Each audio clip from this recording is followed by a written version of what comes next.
Hi, everybody. Good Thursday evening to you, and welcome to the final Thursday night of the regular season in Texas high school football. This is VypeFortBend.com coverage of the KEMPNER Cougars taking on the Foster Falcons. Well, it's one of those years where both teams really want to finish strong because it's been a frustrating season.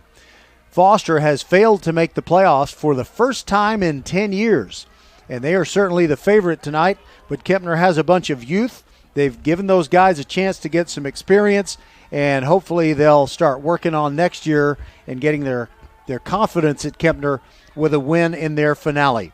Roger Smith with you, and Patrick Kinnick's going to be bringing you the play-by-play. But first, it's the Countdown to Kickoff show. VypeFortBend.com broadcasts of Fort Bend County High School sports are brought to you by Xfinity, the future of awesome. By First Tire and Automotive. Make sure your vehicles are in shape for the fall.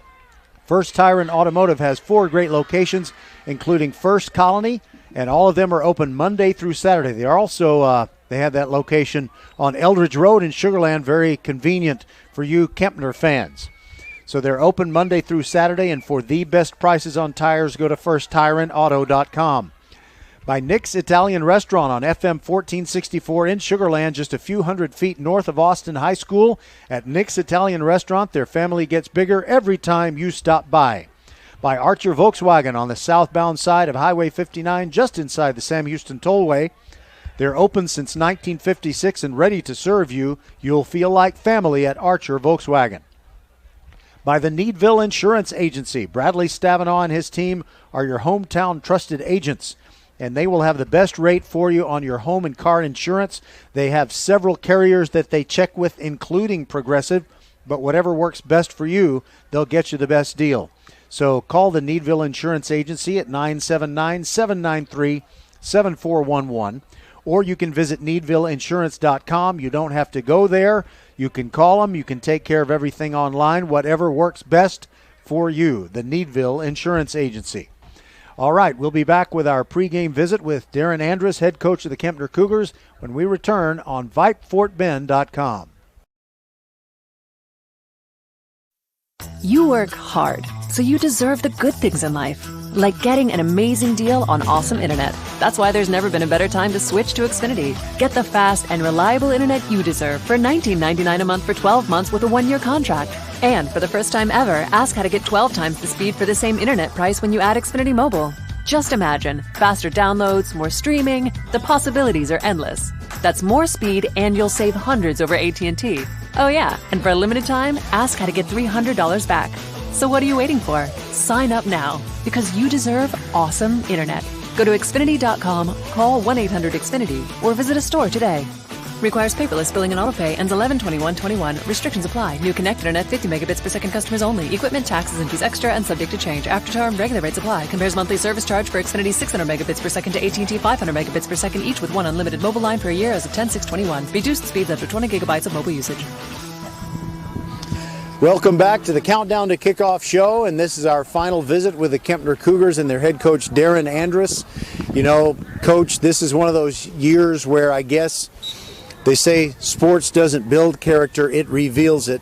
And I know your team has had some rough outings, but you've had some wins. And how would you describe the way that they've showed their character during this season? Well, we talked about last week after we played the Bengals, and coach came up to me and talked about how our kids never quit fighting, and they finish, you know, and that's what we've tried to preach all week this week is we're going to finish what we started, and they've been doing that. They have a lot of fight, and they're just young, and you're right, it's a character-building year, and hopefully we've done that.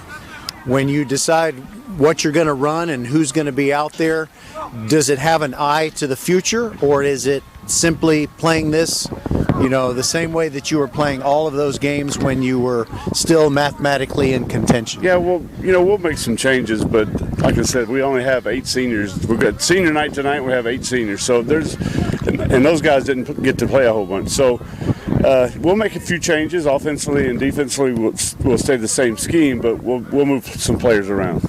This has been kind of an unusual season in that I know the Bush Broncos didn't get to have their senior night in a home stadium. They had to have it at LCISD Trailer Stadium. But, you know, if you can't be in one of your normal home stadiums, this is really not bad. What can you tell our listeners about the field of Stafford Municipal School District? You know, it's a really nice place. This is the first time I've ever been out here. You know, it's not real big, but it's going to do the job for us for sure, and we're appreciative of letting us come out here and do it.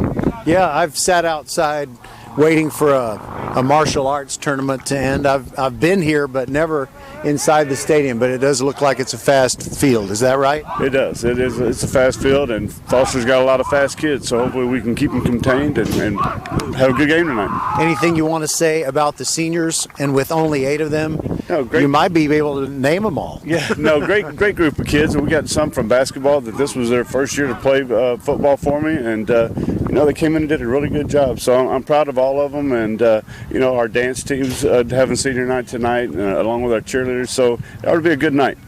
All right, thanks for being with us, and thank you, buddy. Always enjoy it. Look forward to next year. Yes, sir. Yes, sir. All right, Kempner Cougars and Foster Falcons coming your way very soon here on VypeFortBend.com. Patrick Kinnick will bring you the play-by-play. I'm Roger Smith. This is VypeFortBend.com, your broadcast home for Fort Bend County sports. And remember, tomorrow night we'll have the Ridgepoint Panthers and the Travis Tigers taking each other on for supremacy in District 26A. It always seems to come down to that final game between Travis and Ridgepoint. And on Saturday night, it's a huge game between Clements and Bush. Clements is going to the playoffs, but they have to beat Bush to avoid playing Katy in round number 1 of the playoffs. And Bush needs to win just to make sure that they get into the playoffs. We'll be right back. Thank you for being with us on VypeFortBend.com. First Iron Automotive heard you were thinking of starting your holiday shopping earlier this year, so the season of giving starts now. $15 off oil changes, $100 off 4 tires, and save on just about any service. Head to the website firstironauto.com and claim your savings. First Iron Automotive, a proud sponsor of Fort Bend Vype Sports. Make your appointment today at any of the 4 convenient locations in Sugar Land and Cinco Ranch. All 4 stores open on Saturday. firstironauto.com.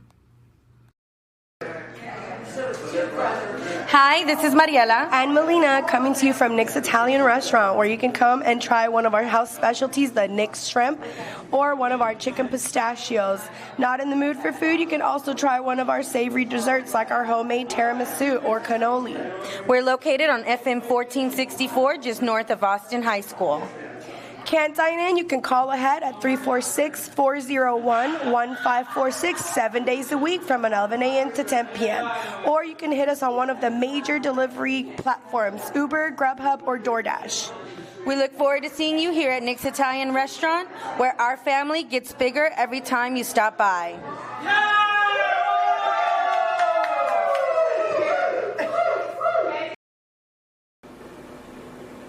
Hello fans, this is Bradley Stavanaugh with Needville Insurance. We know Fort Bend County. I'm a 4th generation resident of Fort Bend. I'm your local, hometown, trusted agent. With over 30 carriers and 9 auto insurance carriers, we shop the insurance for you. We know insurance is hard. We know it's complicated. We make it easy for you.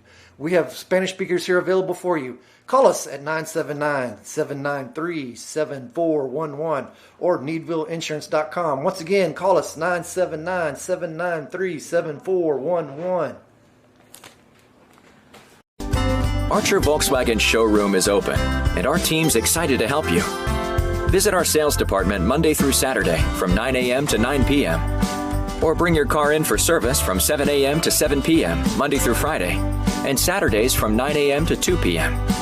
We're closed on Sundays to rest and recharge with our families, so we can serve you well through the week. We hope to see you soon.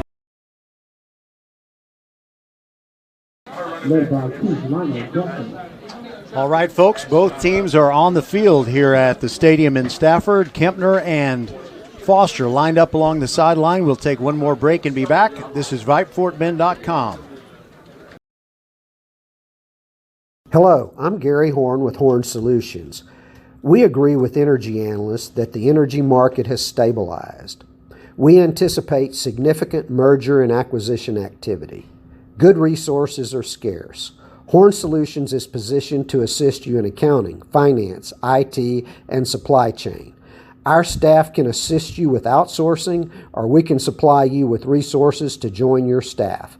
Visit hornsolutions.net for details. Gary Horn is a highly successful businessman who has made a huge impact in people's lives, and he loves what he does for a living. That's a big reason why Gary Horn and Horn Solutions support Get a Great Gig. Get a Great Gig is a free job search consultation service that will help you find a job you love, whether it's to make more money or get personal fulfillment in the career of your choice. Email them at getagreatgig@gmail.com.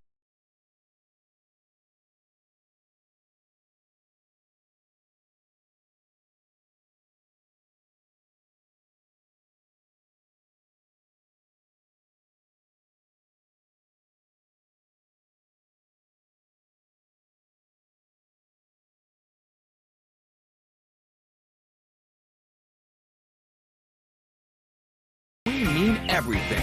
We take care of you, so you can take care of business. Office Depot Office Max. Taking care of business.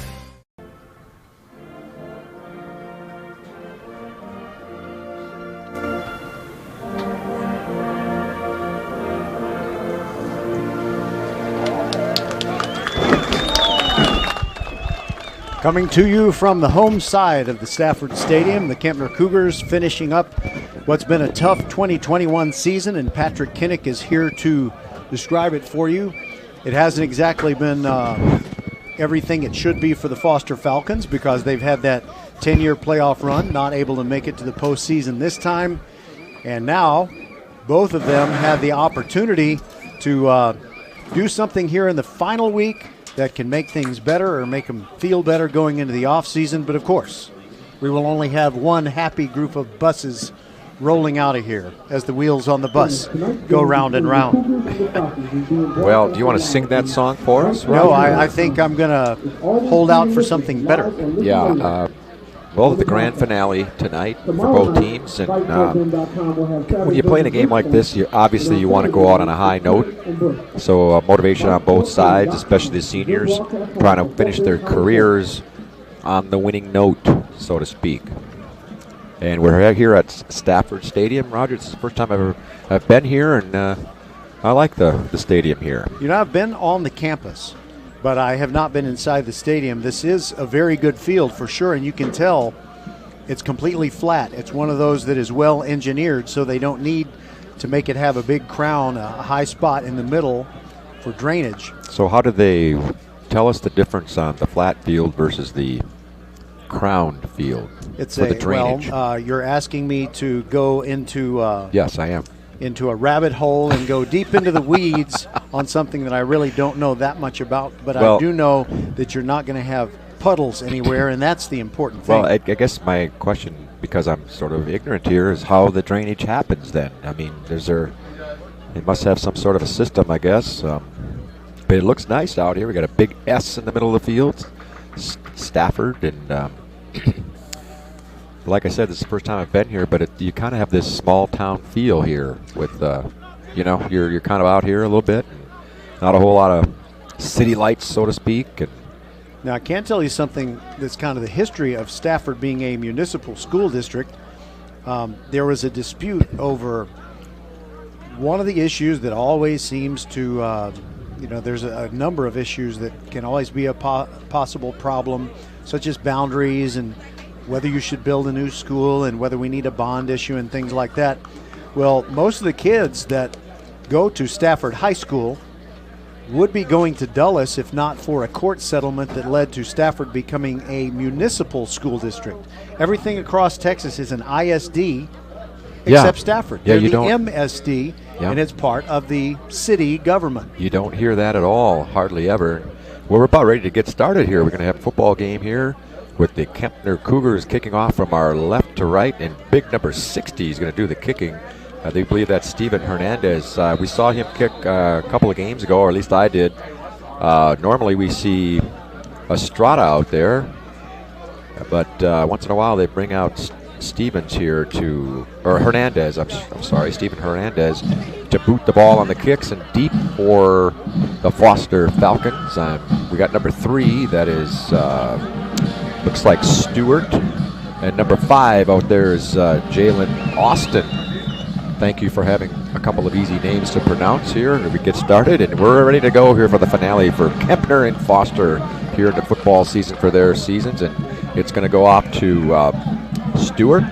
He's got it at the 5-yard line. He's up past the 10 to 25. Well, he broke the 30. He's about the 32-yard line. So it'll be a good starting position for the Falcons. Pretty good crowd over there for the Falcons tonight at the finale. And I see the band coming in. They appear to be wearing regular clothing. I think I see them in leather jackets, or at least many of them. And by the way, here we are, week 11, and we finally get what most people would think of as football weather. Yeah, it's beautiful out here. It's supposed to drop into the 40s, possibly 50s or 40s tonight. So for me, that's I love that. JT Fayard is the quarterback here. He's got a pistol formation. Here's the snap and the handoff. Up the middle he goes. That looks like it's Austin on the handoff. If I have the nope, it's number 6. Check that. That's Ojaku on the handoff. By the way, Patrick, if our listeners heard somebody say 3-2, like get the play snap, we're on the Kempner side, but we got Foster coaches right next to us. So you may hear some interesting language. They had to get that snap off there. Here it is this time again. Pistol faked the handoff and a quick pass, and it looked like the ball came out. Was it a catch and a fumble, Roger? I believe it was. They are marking it inside the Foster 30-yard line. Now they're going to talk a little bit here, and that was Equin who made the hit. Yeah, Equin made the hit, and I was trying to make sure that you got the idea on who made the hit. Did you see who scooped it? I did not see. It was scooped it might have been Equin himself who did. Now they're talking about it as to whether it was a catch or not, I think. But he looked like he caught it and turned, made a move. Foster is saying we should check that out again. Now they're discussing it a little bit with, looks like Coach Anders Andrus is talking about it. Now Foster is running back to the sideline as if it might be incomplete, and that big break for the Kempner Cougars may not have happened. They're calling it incomplete, I think, Rod. Let's see. What do we got here? Well, I think I didn't see an official signal other than the referee, I think, holding up 3 fingers, which means it's 3rd down. Well, maybe Kempner actually never recovered it in bounds. Maybe that's what happened. Maybe that's I think that's what happened, because they're marking it way back at the, where is that, the 28-yard line, Roger, and that makes it about a, well, what is the, it's got to be 3rd and they got to get to the 42 for a first down. So they're trying to get those sticks right. I don't think they got the sticks right. You know what happened, Roger? They moved the sticks as if it was a recovery. Now they have to rearrange them, and it looks like they got to get all the way to the 44-yard line, close to the 45. Now they're still moving it. Now the problem that we were not able to tell you exactly what happened after Equim hit the receiver and made the ball come out. Right. There were so many Kempner players moving to their right and celebrating. They were jubilant as they were anticipating the turnover. We could not see it, and the end result was they actually did not recover it in bounds. They kept kind of, it almost looked like, was it Dave Casper who fumbled and kicked it into the end zone that one time? Yes. And then they changed the rule on that. 3rd and, what is it, about 20 yards to go. Now there's a whistle, and what do we got? Timeout, or are they going to explain some more here? Wouldn't it be nice if we got to play a little football here? Roger, we've had 2 plays so far, and we've had a huddle with the referees, and now it looks like they're going to move the chains back a little bit. Let's see, where did they get? They got the ball in the 32 is where the kickoff return ended. So the you need for getting the first down yardage would be at the 42. Well, they're marking still seems like they're off a yard or 2. They're at the 43. So 3rd and looks like 15 is how we're going to say it here. Here's the snap back to pass. He's going deep, and he's going to be overthrown. The pass from Ojaku was overthrown. He threw it to Jalen Austin. And it looked like there was a little bit of contact down there, but nothing was called. But the coverage was pretty good. Yeah, I thought I saw one of the officials start to reach into his waistband and maybe pull out the flag, but he did not. Yeah, I think. Thank goodness for Kempner's sake. We heard a little rumbling to our right, though. But we can see Fayard has a pretty good arm. Yes, that is. Let's see. I called him one of the running backs, I believe. Yeah. But Fayard was the quarterback on that pass, and I apologize for that. 19 punting. Here's the kick from Hanks. No, it's well, of course, it's a name I can't pronounce. It's all the way down inside the 40 to the 35. Nicholas Arellano. Well, and when that punt wow. hit the ground, it was a sorry punt, but it rolled very well for Foster, and it takes Kempner all the way back to their own 35 to start their first possession of the football game. Patrick, it is senior night for the Kempner Cougars, and during our countdown to kickoff interview with Darren Andrus, he said they have 8 seniors, but looking at the roster, which he told me was up to date, I believe I see 1, 2, 3, 4, 5, 6, 7, 8, 9, 10, 11 seniors like they had listed. They seemed like they announced a whole lot more than 8 when they were doing the pregame. But it wasn't just football players. Yeah, I know. Yeah, I realized. Trainers, managers, yeah, even so dance that's team. why it seemed a little more than. So here we are now. Finally, Kempner with the ball. They had a good stop on the first series. Now the ball's between his legs on a shotgun snap, and is he going to get out of there? Nope. He's going to be sacked, and that is Evers. As the ball went right through his legs, Roger. It wasn't that terrible of a snap. Well, it almost seemed like it surprised him a little bit. I would say that it was low. Way too low. It was low. Way too low. But he could have. It seemed like he could have caught it. It was about maybe knee level, maybe a little lower. I don't know, but certainly not optimal. And he tried to scramble out of there and make something happen. But boy, the big fellas were in there in a hurry, and he couldn't get out of there. And it's second down and 19 yards to go. Not where you want to be. Evers with the pitch to the left. And he's got a gap inside over the 30-yard line. And I believe that is number 4. Let's see. That is A.W. Wiggins. I'm calling him A.W. Wiggins. I think somebody told me I could do that one time. Yes. It was Coach Andrus, so it's authorized. And he picked up 7 of the yards that they lost on the previous play. Yep.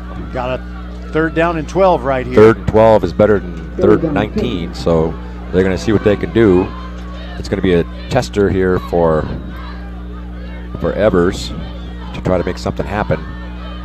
He's got 2 backs with him, one to his left, one to his right. Now he's back to pass, rolling to his right. Downfield he goes, and he's going to be underthrown, and the receiver appeared to be blocking. I'm not sure if he was confused on the play. It looked like Gavin Watson-Royston was blocking, and the pass was like right by his feet, and now there's a penalty marker.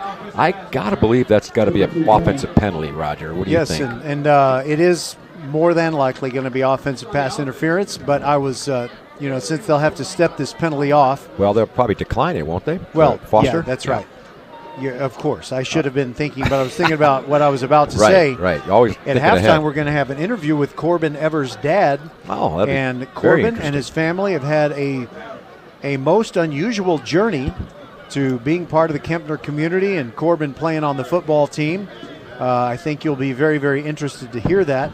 And because they heard a calling, a very high calling, if you know what I mean. And I heard a very high calling from the Foster coaching staff, talking, I guess, looking for divine intervention of some kind. Maybe not. Here's the Evers is going to kick it, and it's about as low as you can kick it. But it looks good. It's still rolling all the way down to almost a 20-yard line, Roger. That's about as good a kick as you could make. When that ball, did it even go higher than 10 feet out there?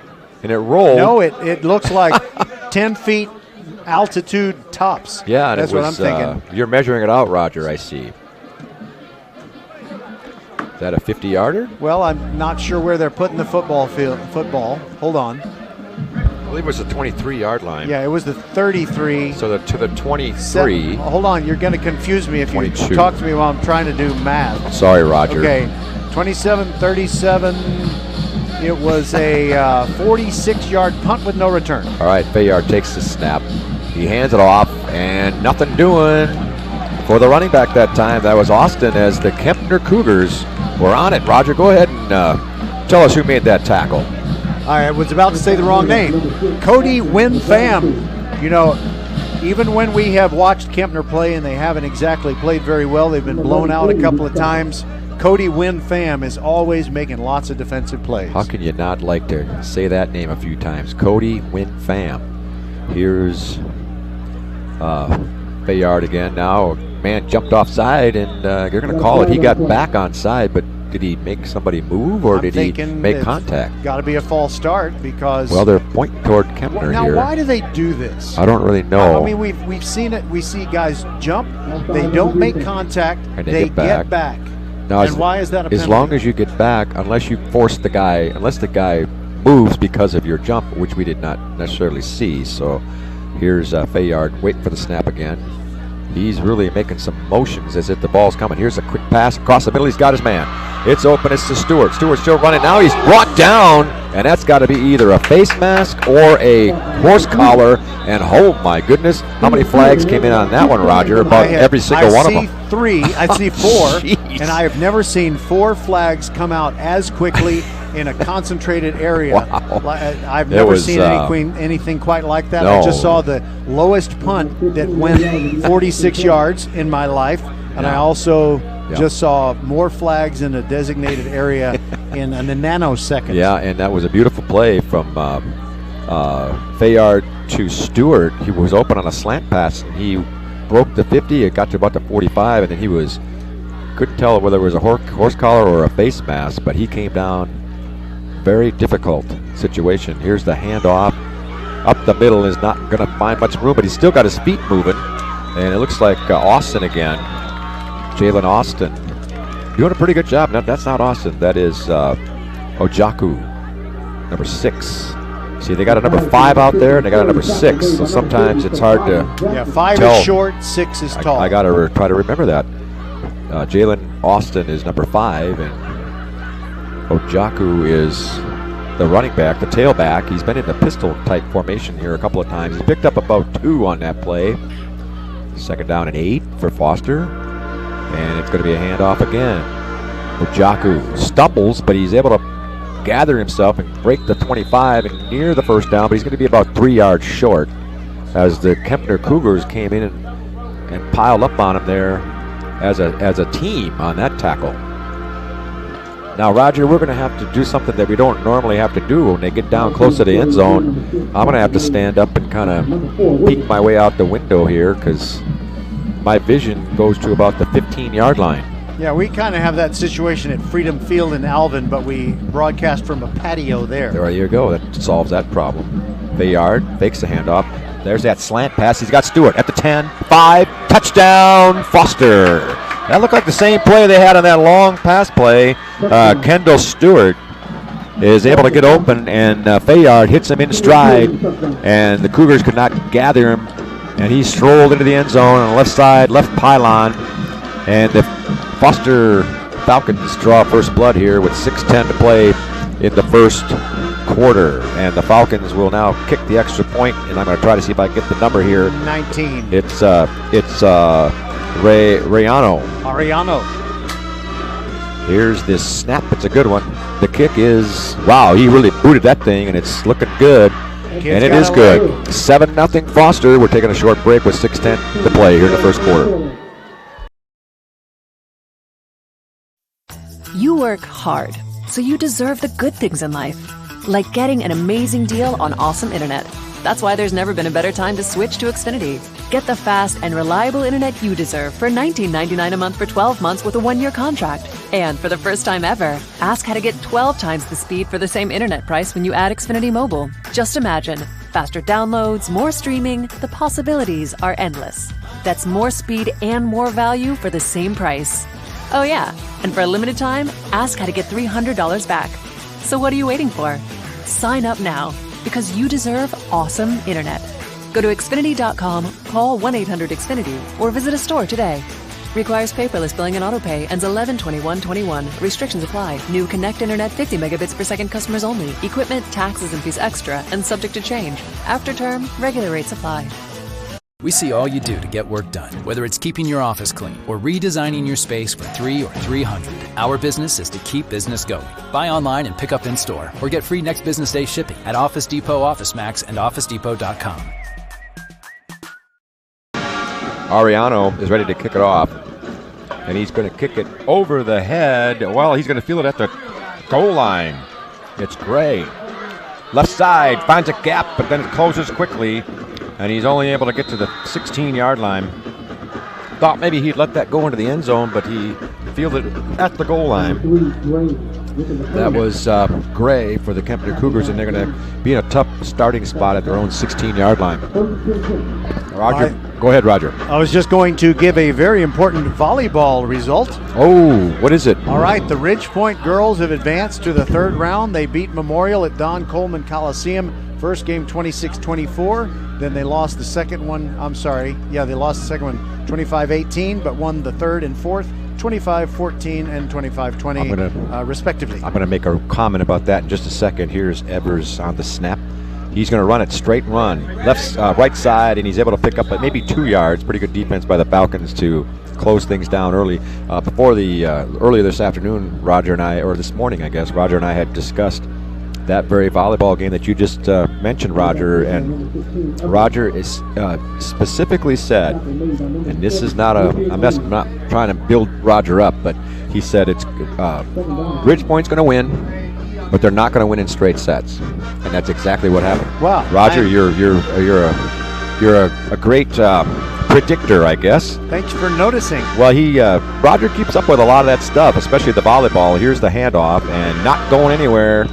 With a great tackle as A.W. Wiggins tried to make some yardage and not happening in that play. I did not see the tackler. It was right at the line of scrimmage. I didn't quite get the number. I apologize for that. But Roger follows that volleyball.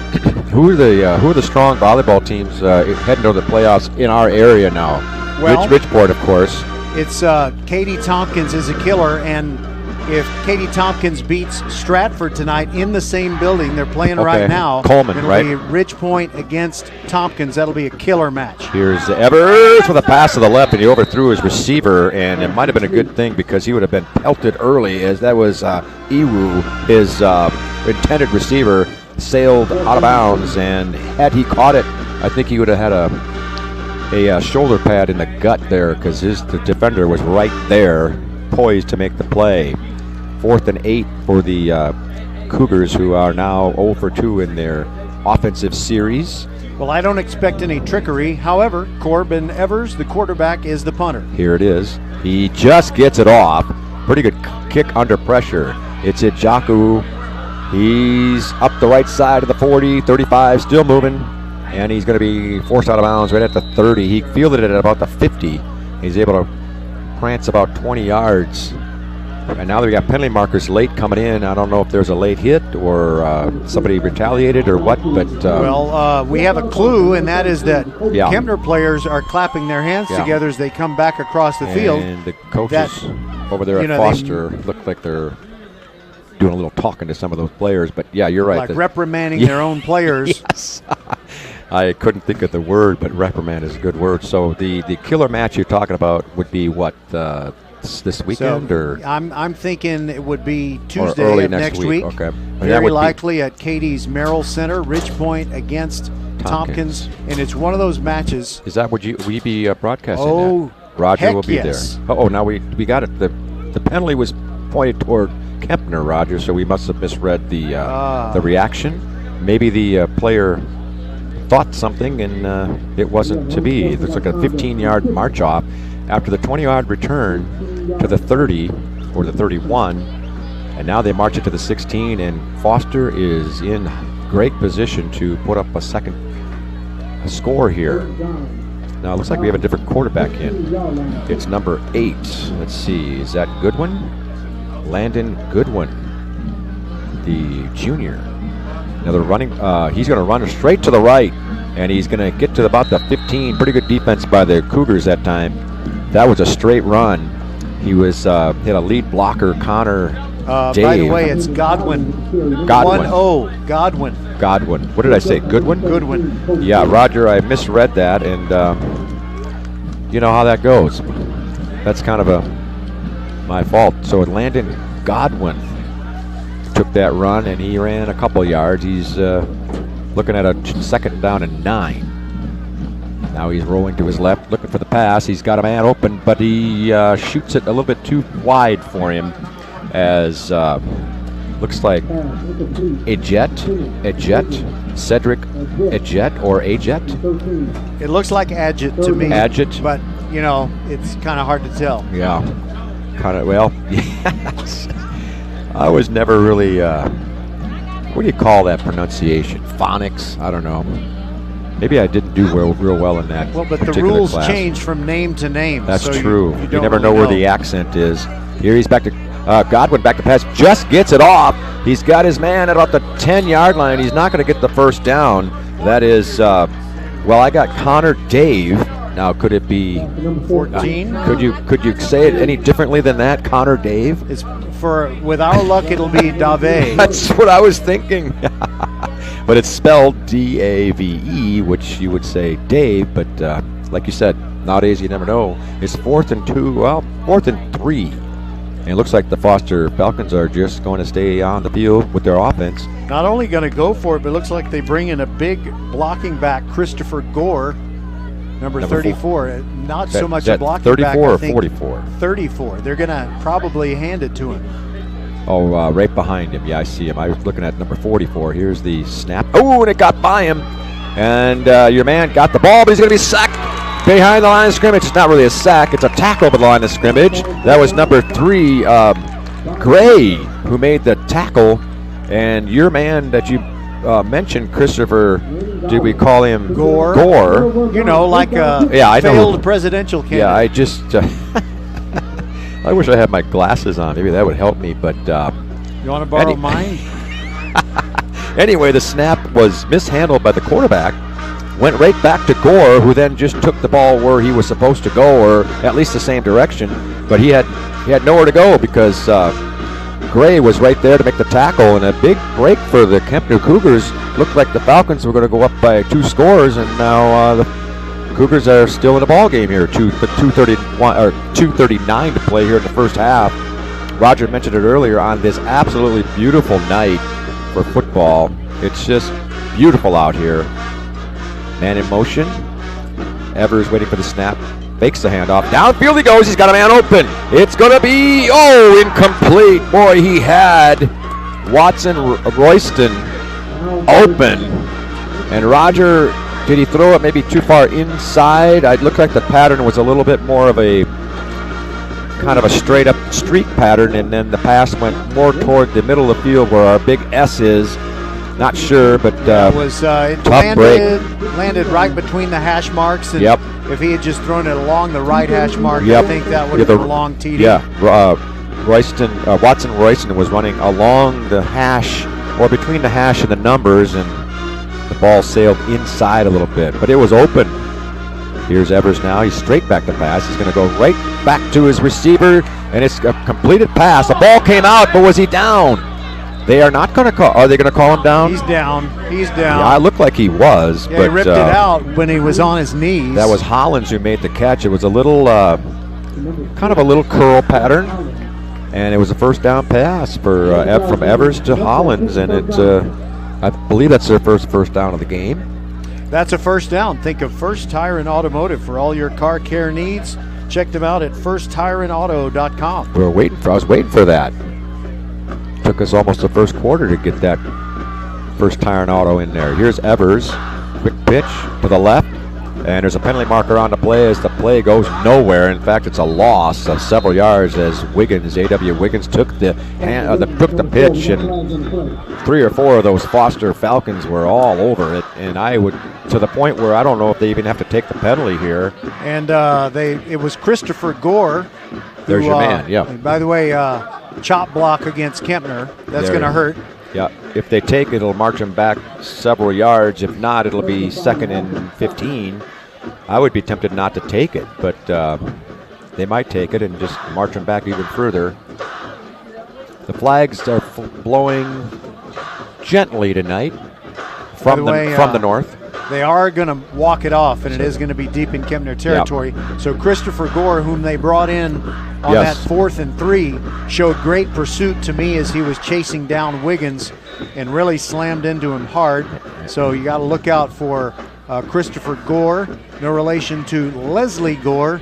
You know, I can't remember what her big hit was. That was 15-yard penalty, so I guess that's part of the reason why they took it. First and 25, or is it second 25? First and 25. Evers, he's looking again to his same man that he completed just a few moments ago, Hollins. This time he overshot him by a good foot.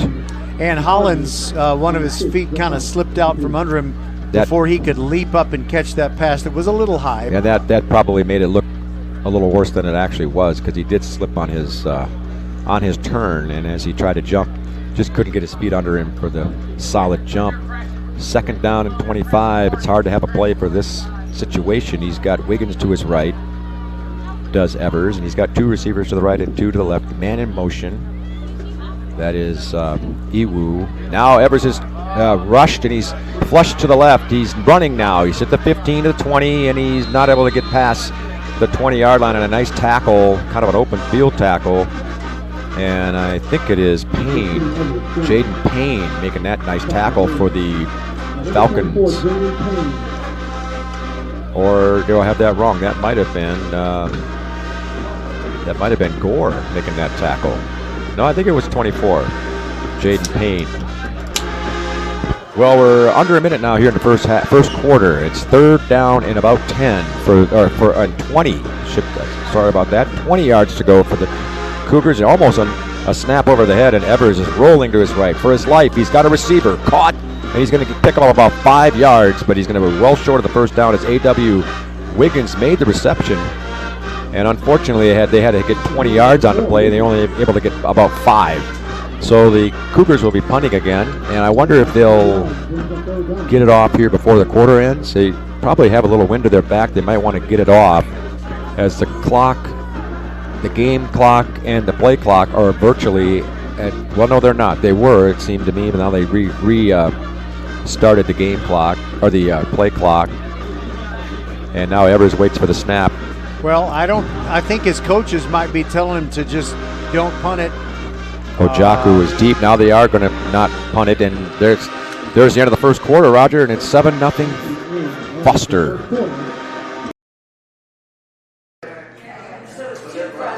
Hi, this is Mariela and Melina coming to you from Nick's Italian Restaurant, where you can come and try one of our house specialties, the Nick's Shrimp, or one of our chicken pistachios.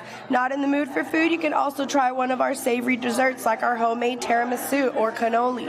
We're located on FM 1464, just north of Austin High School. Can't dine in? You can call ahead at 346-401-1546 7 days a week from 11 a.m. to 10 p.m. Or you can hit us on one of the major delivery platforms, Uber, Grubhub, or DoorDash. We look forward to seeing you here at Nick's Italian Restaurant, where our family gets bigger every time you stop by.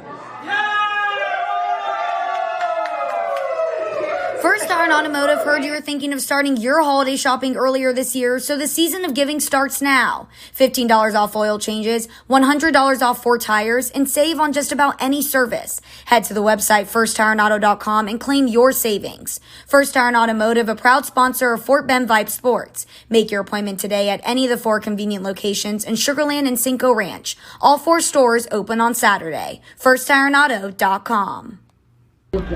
The Cougars just punted, and Evers was lucky to get it off as one of the Foster Falcons was right there. He might have tipped it.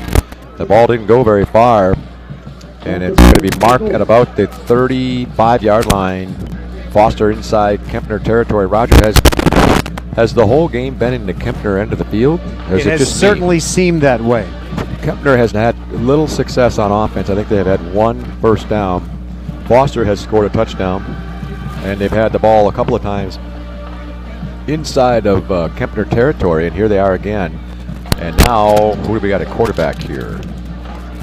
It looks like Godwin again. And he fakes the handoff, back to pass, and he's got a man open, but he undershot him.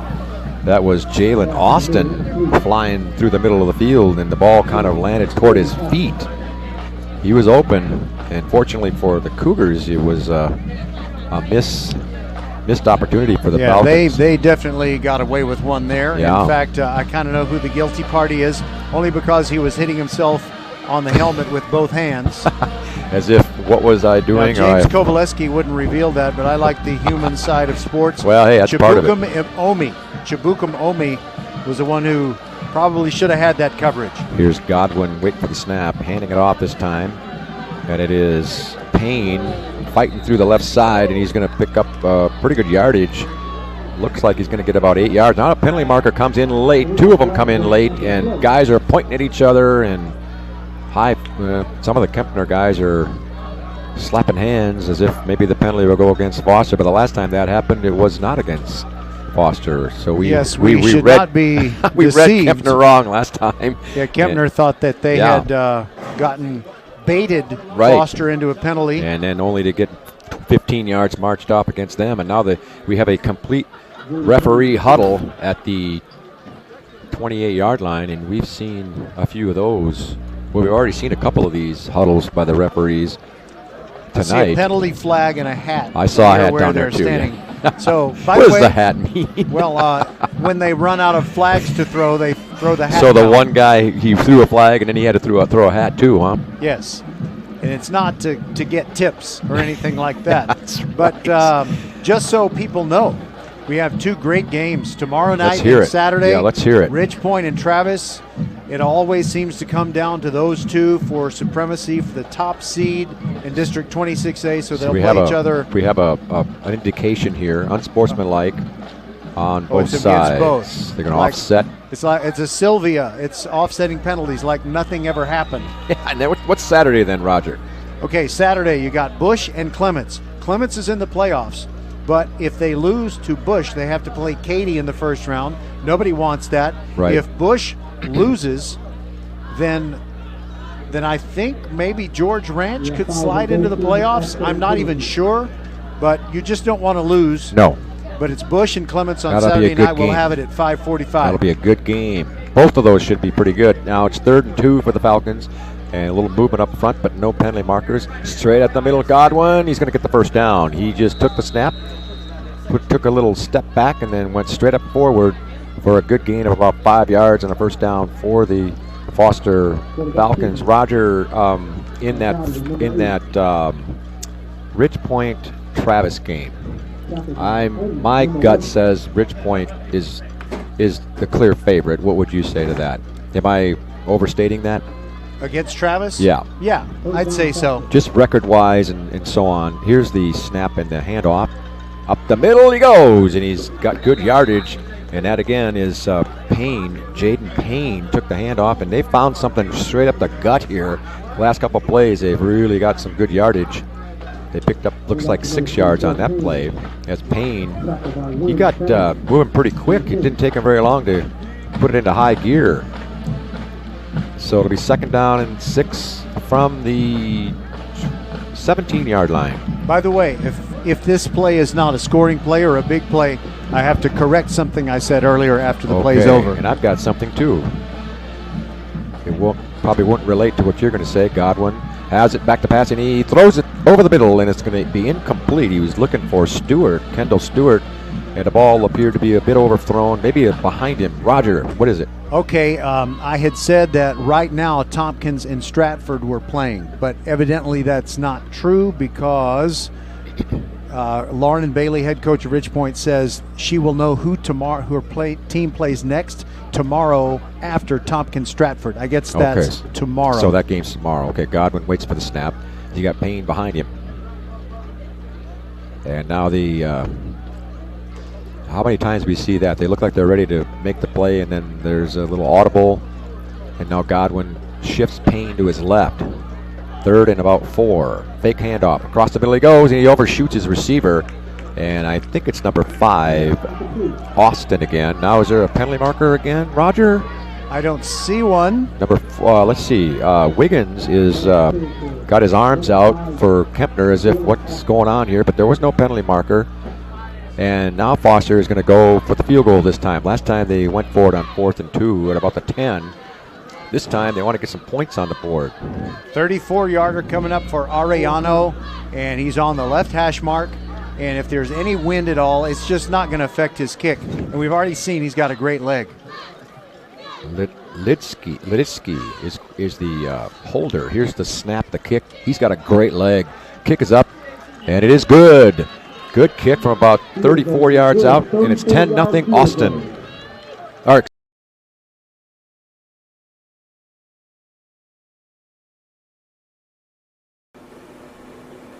Hello fans, this is Bradley Stavanaugh with Needville Insurance. We know Fort Bend County.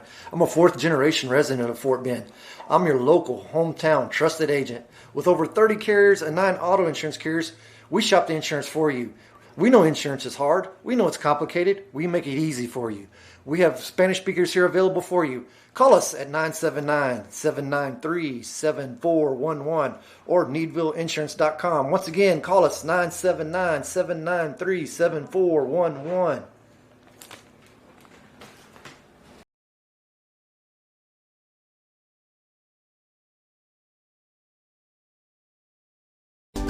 Archer Volkswagen showroom is open, and our team's excited to help you. Visit our sales department Monday through Saturday from 9 a.m. to 9 p.m. Or bring your car in for service from 7 a.m. to 7 p.m. Monday through Friday, and Saturdays from 9 a.m. to 2 p.m. We're closed on Sundays to rest and recharge with our families, so we can serve you well through the week. We hope to see you soon.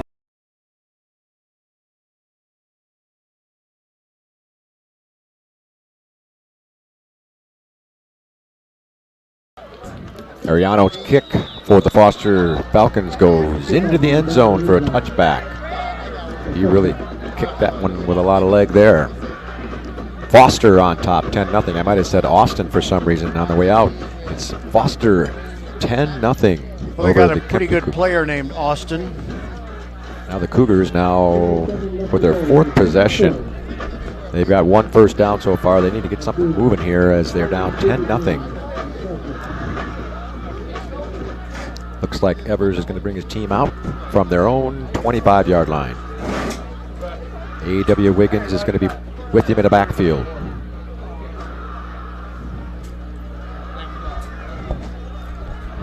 $10:07 to play here in the first half. Here's the shotgun snap. Wiggins has got it. Right side. Oh, my goodness. He fumbled the ball. Foster picks it up, and they're going to possibly run it into the end zone. What's going on here? That looked like a fumble and a recovery, but what do they call here? Well, if they say that's not a fumble, that's the worst call that I've seen since that one against Richmond. All right, they did call it a fumble, but I'm not sure why they weren't able to take it in because they just picked it up and started running. I'll tell you what, Wiggins took a shot at right at the 25-yard line, and it looked like he was going to get something going, and I believe it was Xavier Green, who made the hit. Yeah, I just don't know why they wouldn't let him run with that football. No, nobody recovered it. Nobody was on the ground. No kneel was down. Perhaps they just didn't see it, but boy, if we can see it from way up here, it's hard to believe. But, well, things are not getting any better for the Cougars here. Now the Foster Falcons have the ball again in Cougar territory at the 26-yard line. They're in business. They're already up 10-0. Now we have a quarterback change again, and it's Fayard back in the ball game. He started the game. Handoff. Fumble! And who's going to get it? Looks like the Cougars got it right back. They did. The bug on the rug belongs to Kempner. Payne couldn't handle the handoff. It came out, and then he scrambled after it, and he couldn't get it, and the Cougars were able to get on it. So back-to-back turnovers, and the Cougars end up with a 4-yard gain on the back-to-back turnovers. Well, it's just 10-0, so you never know. Clearly thus far you have to say Foster's dominating the game, but all that Kempner needs to kind of get themselves headed in the right direction, maybe if they want to pull out a little trickery right here. When you get a critical turnover, it's always a good idea. Well, not always, but often a good idea. However, usually it's better if you're on the other team's side of the 50. You might want to be an offensive coordinator one day with all these ideas. Here's Evers. He spins and hands it off. There it is again with A.W. Wiggins. The last time he got the ball, he took a shoulder pad to the gut, fumbled it, and then this time he didn't get very far either. You're telling me 44, and it's always a guy I can never pronounce. Who's the guy here? Blaine Shanconi. Roger always, whether it's the right pronunciation or not, he always says it confidently. So if it's not correct, it sounds correct. But sometimes I'm wrong. Here's Evers now on a 2nd down and 12. Oh, the ball went over his head on the snap, and he's going to recover it smartly. Now looked like it could be a late hit here. He got a couple guys coming in on the pile, and Evers looked like he might be shaken up on that. Yeah, he's on his back and he's rolling over. I tell you that he might have landed on the ball. The ball was clearly over his head on the snap. Unfortunately, now he's got his helmet off. Roger, it just seemed like a couple of guys might have hit him unnecessarily there. Do you remember the AFC Championship game of the year 2000? Boy, no, I don't. Tony Siragusa, in just a Bush League dirty play, jumped on top of Rich Gannon of the Raiders just to hurt him. Now, I don't know if that's what happened there. Remind me of the team he was on again. Siragusa was on the Ravens. Oh, yeah, okay. The Ravens and the Raiders. Now, Evers is sitting up.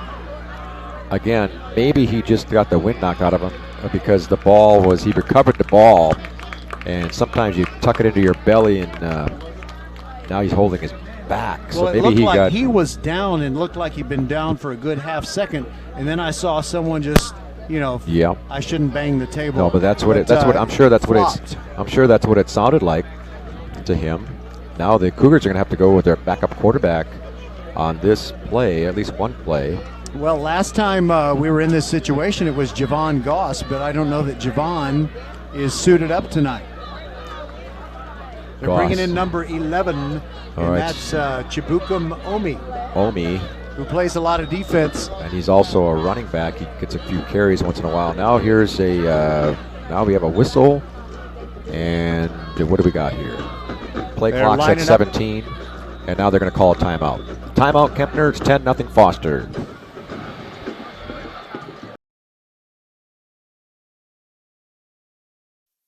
You work hard, so you deserve the good things in life, like getting an amazing deal on awesome internet. That's why there's never been a better time to switch to Xfinity. Get the fast and reliable internet you deserve for $19.99 a month for 12 months with a 1-year contract. And for the first time ever, ask how to get 12 times the speed for the same internet price when you add Xfinity Mobile. Just imagine. Faster downloads, more streaming, the possibilities are endless. That's more speed and more value for the same price. Oh yeah, and for a limited time, ask how to get $300 back. So what are you waiting for? Sign up now, because you deserve awesome internet. Go to Xfinity.com, call 1-800-XFINITY, or visit a store today. Requires paperless billing and autopay, ends 11/21/21. Restrictions apply. New Connect Internet 50 megabits per second customers only. Equipment, taxes, and fees extra, and subject to change. After term, regular rates apply. By the way, tonight's Nick's Italian Restaurant Family Connection is Stephanie McDowell is an assistant principal at Kempner High School, and her brother Sean McDowell, the head coach of the Foster Falcons. And I asked Ms. McDowell prior to the game, who are you rooting for? She said, Kempner, 100%. Oh, boy. And I said, I'm proud of you. With a force on that statement there. Yeah, she's the assistant principal, though, right? She is one of the several assistant principals. Okay, so Kempner now, with the injury to the quarterback, it's let's see. It is, who is that? Number 9. Is he on our roster? The snap is a little high. He gets it, he throws it to his receiver, who's only going to catch it right at the line of scrimmage. Who is number 9, Roger? Okay, he's not on our roster. Right. And this morning, Coach Andrus sent me an email and says the roster has not changed. And we're not only just, he didn't tell us, he told us that had not changed.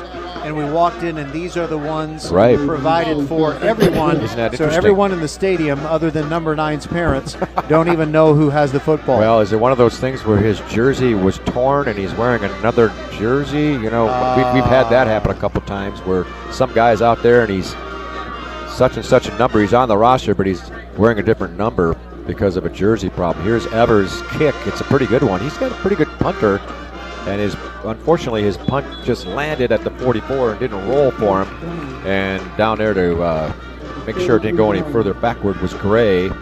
So here they are again. Foster inside Kempner territory. The entire game is played in the Kempner side of the field, and it's kind of a miracle that it's only 10-0. Well, speaking of jersey problems, we've had problems identifying certain players on the Bush Broncos because they turned the dryer on too hot, and a few of their jerseys got destroyed where the the number part, Are you serious? The rubbery painted part stuck to the dryer, and now certain players have to wear a dark blue jersey that's one number and a white jersey that's another.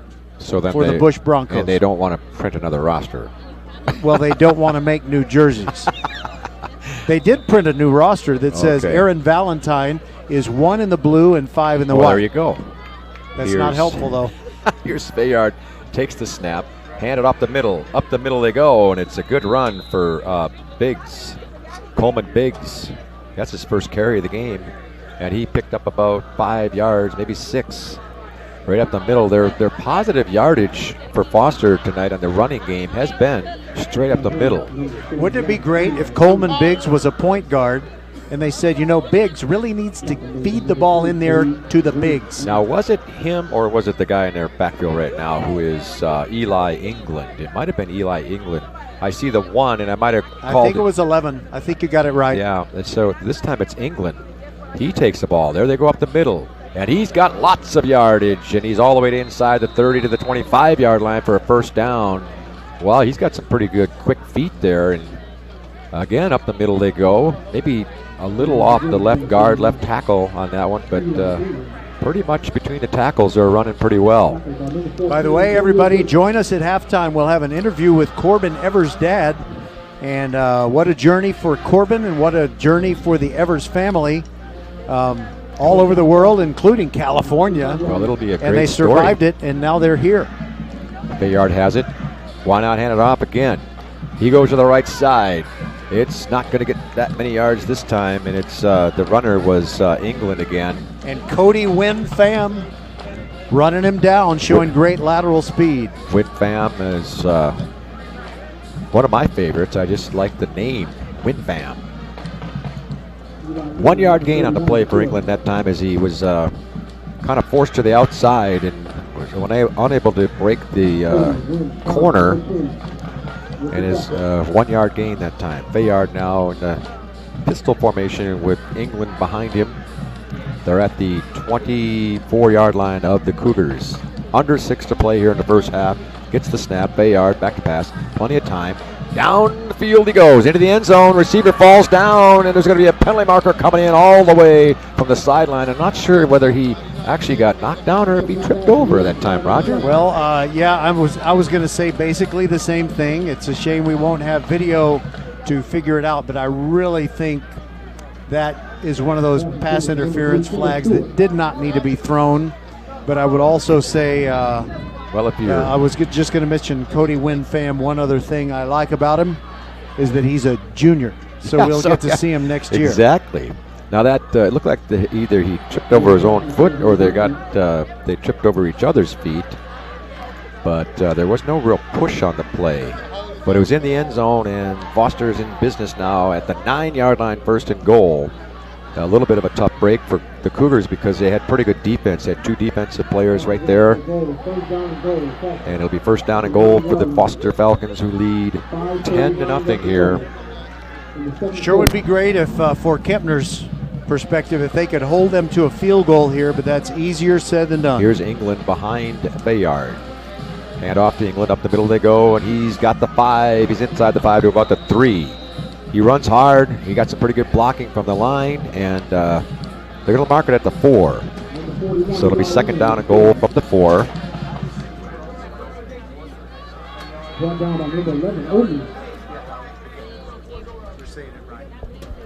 It'll be second down and goal right at the 4-yard line. Foster already leading 10-0, trying to pad the lead here. England again behind Fayard. He's got 2 receivers to his right and 1 to his left. Why throw it if they're running the ball so well so far here in the first half? Up the middle they go, same play. This time he hangs on to the ball. Fayard, faked it, and then took it himself. 4-yard touchdown run from Fayard. It looked like it was the handoff, but it was a good fake. He hung on to the ball, and he pretty much waltzed into the end zone. It's 16-0, and here comes the strong-legged kicker, Arellano.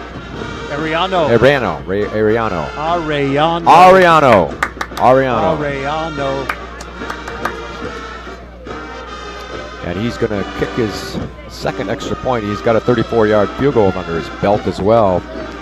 Trying to make it 17-0. And the snap is it was fumbled. And it's going to be the fire drill. Here's the pass. And it's incomplete, so the extra point's no good. 4:38 to play first half. 16-0. Falcons. First Iron Automotive heard you were thinking of starting your holiday shopping earlier this year, so the season of giving starts now. $15 off oil changes, $100 off 4 tires, and save on just about any service. Head to the website firstironauto.com and claim your savings. First Iron Automotive, a proud sponsor of Fort Bend Vype Sports. Make your appointment today at any of the 4 convenient locations in Sugar Land and Cinco Ranch. All 4 stores open on Saturday. firstironauto.com. Archer Volkswagen showroom is open, and our team's excited to help you. Visit our sales department Monday through Saturday from 9 a.m. to 9 p.m. Or bring your car in for service from 7 a.m. to 7 p.m. Monday through Friday, and Saturdays from 9 a.m. to 2 p.m. We're closed on Sundays to rest and recharge with our families, so we can serve you well through the week. We hope to see you soon.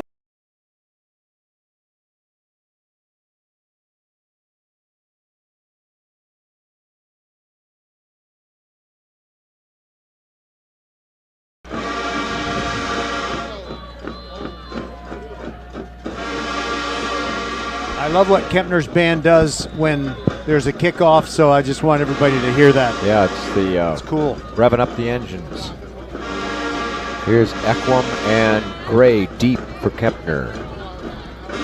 Arellano with a good kick, and it's going to go into the end zone. It rolled in as Ekwem thought about trying to gather it, but then he let it go into the end zone. And you mentioned the Kempner band. They sound great, and but that band over there across the way, that Foster band, I've been watching them, and they're having a good time over there. And it's, I'm sure that they're thrilled to be part of that band. They've got some swaying motions going on right now, and just tell they're having a great time over there. One thing that I've noticed about Foster, I mean, anytime I just drive by the school when practices are going on in the afternoon, they just seem to have great numbers in every athletic program, in the band. They just never lack for having tons of students who enthusiastically perform. Also seem very enthusiastic. There's a timeout on the first play, Roger. We're taking a break. So they were enthusiastic about calling the timeout? Well, Kempner called the timeout, so. Oh, okay. All right, we'll take it with them. It's 16-0. Hey, it's only a 2-score game with 4:38 to go in the first half.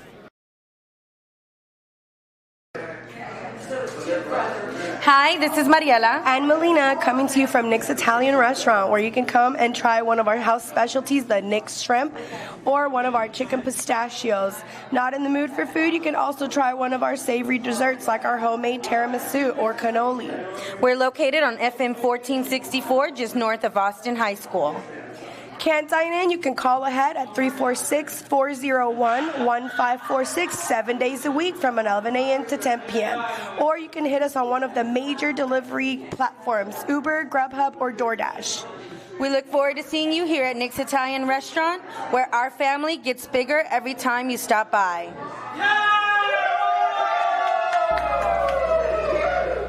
First play scrimmage on that series was a handoff to Wiggins, who took it to the right side and lost 4 yards. Back to the 21-yard line. We're not doing stats tonight, Roger, but I would venture to say the Kempner Cougars have negative yards in offense here tonight, unfortunately for them. They've got 1 first down, but they have multiple plays that have been for loss. I fear that you are correct, my friend.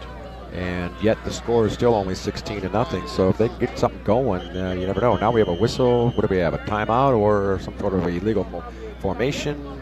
Delay of game is the call. Really? Yeah, well, that's what they're Coming calling out of a timeout? Well, it wasn't. They had run one play there, Roger. So they had a timeout. They ran the play for 4-yard loss. And then the next play was a delay of game. So now it's second down and 19 yards to go. Well, it's only week 11, Patrick. Uh-huh. Oh, wait a minute. This is the last week of the regular season. What are you saying, Roger? I'm saying they ought to have these kind of things behind them by now. Ironed out? Yeah. It's tough when you're playing a tough team and kind of get rattled again. Here's Evers on the pass over the middle, and it's incomplete over the outstretched hands of his receiver. And I believe the receiver was Iwu, but I'm not sure the number. The receiver is down on the field. I don't know what happened. He did not get hit. We're going to take a break. We'll be back. 3:30 to play. Foster up 16-0. Hello fans, this is Bradley Stavanaugh with Needville Insurance. We know Fort Bend County. I'm a 4th generation resident of Fort Bend. I'm your local, hometown, trusted agent. With over 30 carriers and 9 auto insurance carriers, we shop the insurance for you. We know insurance is hard. We know it's complicated. We make it easy for you. We have Spanish speakers here available for you. Call us at 979-793-7411 or needvilleinsurance.com. Once again, call us 979-793-7411. We're back, and by the way, Patrick, Kempner has a new principal this year, Dr. Danielle Jackson. We've enjoyed meeting her. We've interviewed her a couple of times, and also I congratulate my dear friend Lori Oliver, who retired before the new school year, and she's enjoying herself very much. 3rd and 19 for the Kempner Cougars in a familiar, all too familiar situation for them tonight. 3rd and long. Evers fakes left, now rolls to his right, goes deep, and there's no receiver there. It's just a Foster Falcon who makes the interception. It is Courage, and I don't know his last name. He's at the 25, to 20, inside the 20 to the 15. And we're going to go to Roger for the pronunciation of the last name. Ugo Chukwu. I think they called him Ugo. When I asked them earlier, they said, just call him Ugo. But no, I refuse to do that. Well, Roger. It's Ugo Chukwu. Courage Ugo Chukwu. Okay, well, Roger, I have. I'm going to say Ugo, but you can say the other one. Well, it's really not. It's an unfair advantage for me, but I have a student whose last name is Ugo Chukwu. Oh, see, there you go. So it's very, very easy. And, you know, if you can shorten a first name, I got no problem with that, but a last name, you don't like to do that. You got to say the whole thing. Okay. I learned something tonight. Roger is always teaching. The pass was overthrown from Evers, and Courage made the interception and ran it all the way down to the 10-yard line. Well, it looks like the 12. Hand off, and it's going to be inside the 5, close to a touchdown. That is well, let's see. That's Ojaku. He was the starting tailback, and he had a couple of guys going to make some runs between his last run and this one. He almost scored a touchdown on that. Second down, and looks like, well, second down about 2. Or it's, let's see. They're saying second down and 1. Kind of hard to see. Yeah, it is second down and 1, so okay. They could certainly still get make a first down without scoring. Yeah, so they're at about the 2-yard line here, and well, let's see what they do. Bayard kind of fumbled the exchange there, and he just gets the ball and runs to his left and runs into the end zone. That was a design play, Patrick. They wanted to have an errant snap and the quarterback spin around a time and a half. And we got a penalty marker here late, Roger. So penalty markers on the field. I was kidding, of course. No, yeah. That was just one of those plays that was blocked so well that it didn't really matter that they didn't necessarily go in the precise direction that they had planned, or maybe even didn't have the ball in the hands of who they had planned to give it to. Now there's a marker, and it almost looks like it's an indication of holding, but I don't know for sure. Let's see. Does a touchdown count? No, it's dead ball foul, unsportsmanlike conduct against Foster. Against Foster, and then the official kicked with his left leg. What does that indicate? Well, does it mean? Oh, on the kickoff, I'll bet. That's They're what it going to means, enforce yeah. it on the kickoff. That's what that means. Yep. I thought he meant he had kicked someone out of the game. or that somebody kicked somebody, like kicked them. Arellano will be kicking the ball now for the extra point.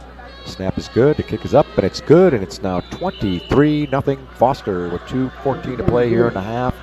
Are we taking a break, Roger? I think we should. Short break.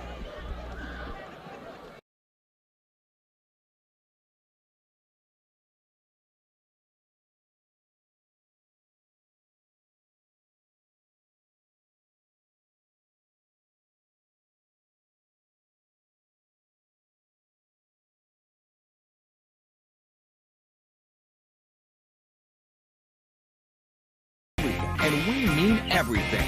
We take care of you, so you can take care of business. Office Depot Office Max. Taking care of business. What is Vype Live? Vype Live is one of the largest and most respected broadcast and live stream networks in the state of Texas. Vype Live broadcasts any sport you can think of for youngsters of any age, from Pee Wee and Pop Warner to high school, club, college, semi-pro, and beyond. We also broadcast plenty of academic, fine arts, and community-related events as well, and now as partners with Flow Sports. Email us at info@vypemedia.com to find out more. Vype Live. We bring your teams to you. So that unsportsmanlike conduct penalty that Foster committed after the touchdown run by Fayard takes them back to their own 25. That's where Arellano is going to kick it off, and I wouldn't be the least bit surprised, Patrick, if he still got it to the end zone. Yeah, he's got a strong leg. He's shown it a few times on his kicks. And deep for the Cougars is Gray along with Equum again. Good kick. It's going to take Equum to his 10, to the 20, to the 30. Up the sidelines he goes, 35, and he's going to be corralled there at about the 37. Where a big scrum begins to unfold. That's going to be the best field position. The best field position tonight for the Cougars, who have been unable to get past, well, this is as far as they've gone, I think. I don't think they've gotten past the 35 before. Now, this might be their best opportunity here. If they could somehow score here at the end of the half, Roger, you never know. Yeah, and it's a shame for Kempner's sake, if you don't throw that interception and give Foster a short field to get the run that makes it 23-0. If you go into the halftime locker room, you're only down 16-0. Then you think you have a puncher's chance or whatever. Right. But when you're down 23-0, it is quite a bit different. Yeah, and if they could just, if they could possibly score here, you could feel a little bit better about it. Get yourself a feeling of chance for the second half. But the Foster Falcons defense has been stifling against the Cougars here tonight. You know who I think of when I hear the word stifle or some form of it? Okay, hold on. Let me. I'm gonna answer that. It's got to be Archie. That's right. Yeah, stifle it. Stifle yourself. Eat it. Go get me a beer. Here's Evers. Waiting for the shotgun snap. He's got it. Looks to the right, and he's got a man, but he overthrows the pass and is almost picked off again. That time it would have been intercepted by Canada. I like that name, Chase Canada. Don't say the B word that you just said. The UIL doesn't like that. Okay. Beverage. Go get me a beverage. Edith. Get me a beverage that has a yellow I got yellow one for color. You. How about this? Hello, Archie. How was your day? Edith has shown up here in the box and wondered how Archie's day was.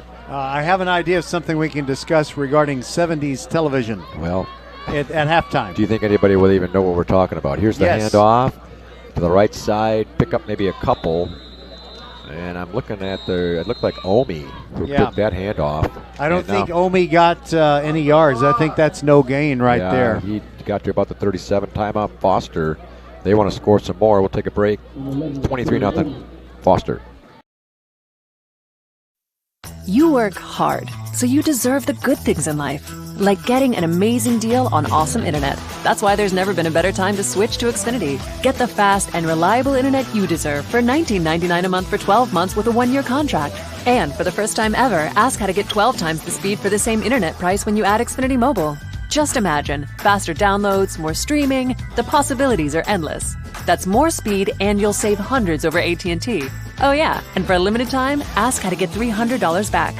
So what are you waiting for? Sign up now, because you deserve awesome internet. Go to Xfinity.com, call 1-800-XFINITY, or visit a store today. Requires paperless billing and autopay. Ends 11/21/21. Restrictions apply. New Connect Internet 50 megabits per second customers only. Equipment, taxes, and fees extra and subject to change. After term, regular rates apply. Compares monthly service charge for Xfinity 600 megabits per second to AT&T 500 megabits per second, each with one unlimited mobile line per year as of 10/6/21. Reduced speeds up to 20 gigabytes of mobile usage. Evers back to pass, and it's going to be intercepted again. And returned to the 20, 40, 30, 25. And he's still going all the way to the end zone. Touchdown. It's Green. Xavier Green. The pass basically came right to him. I think he overthrew his receiver, and I don't know who he was down there. But Green, I think Hollins was the intended receiver. Green got it, scrambled down the left side, and, well, he didn't get touched until about the 10. And then he got some help from his friends, and he was able to squirm out of some possible tackles, and he got the end zone. 29-0 now. And I hate to say well, maybe I should save that. Ariano, the strong kicker, comes in. Good snap. It's up, and it's good. He's got to be. Look out, band. They almost got. Yeah, he hit the ball. Plucked over the head there. Are we taking a short break here? Yes, we'll take one. 1:25 to play in the half. 30-0. Foster. First Iron Automotive heard you were thinking of starting your holiday shopping earlier this year, so the season of giving starts now. $15 off oil changes, $100 off 4 tires, and save on just about any service. Head to the website firstironauto.com and claim your savings. First Iron Automotive, a proud sponsor of Fort Bend Vype Sports. Make your appointment today at any of the 4 convenient locations in Sugar Land and Cinco Ranch. All 4 stores open on Saturday. firstironauto.com. Archer Volkswagen showroom is open, and our team's excited to help you. Visit our sales department Monday through Saturday from 9 a.m. to 9 p.m. Or bring your car in for service from 7 a.m. to 7 p.m. Monday through Friday, and Saturdays from 9 a.m. to 2 p.m. We're closed on Sundays to rest and recharge with our families, so we can serve you well through the week. We hope to see you soon. Well, the player who's had a lot of action tonight is the kicker for the Foster Falcons. Ariano ready to kick it again. And it's going to be Ekwem inside the end zone, 2 yards deep. He decides to bring it out. Here he's running to the left side. Finds a little bit of a gap. He's got the 20, 25, and into the 31-yard line as he's able to pick up a pretty good return there by Ekwem. One of the high points of the first half for the Cougars. Unfortunately, we're saying that they're down 30-0. And with 1:07 to play here in the half, 30-0. Foster leading. Kempner has been unable to sustain any kind of offense here tonight against the pretty tough Foster defense here. Evers waiting for the snap. And he's quick pass to the right. He hits his receiver, who breaks the 30, 35, 40. He's still running. He might have got a face mask, and there come all those flags again.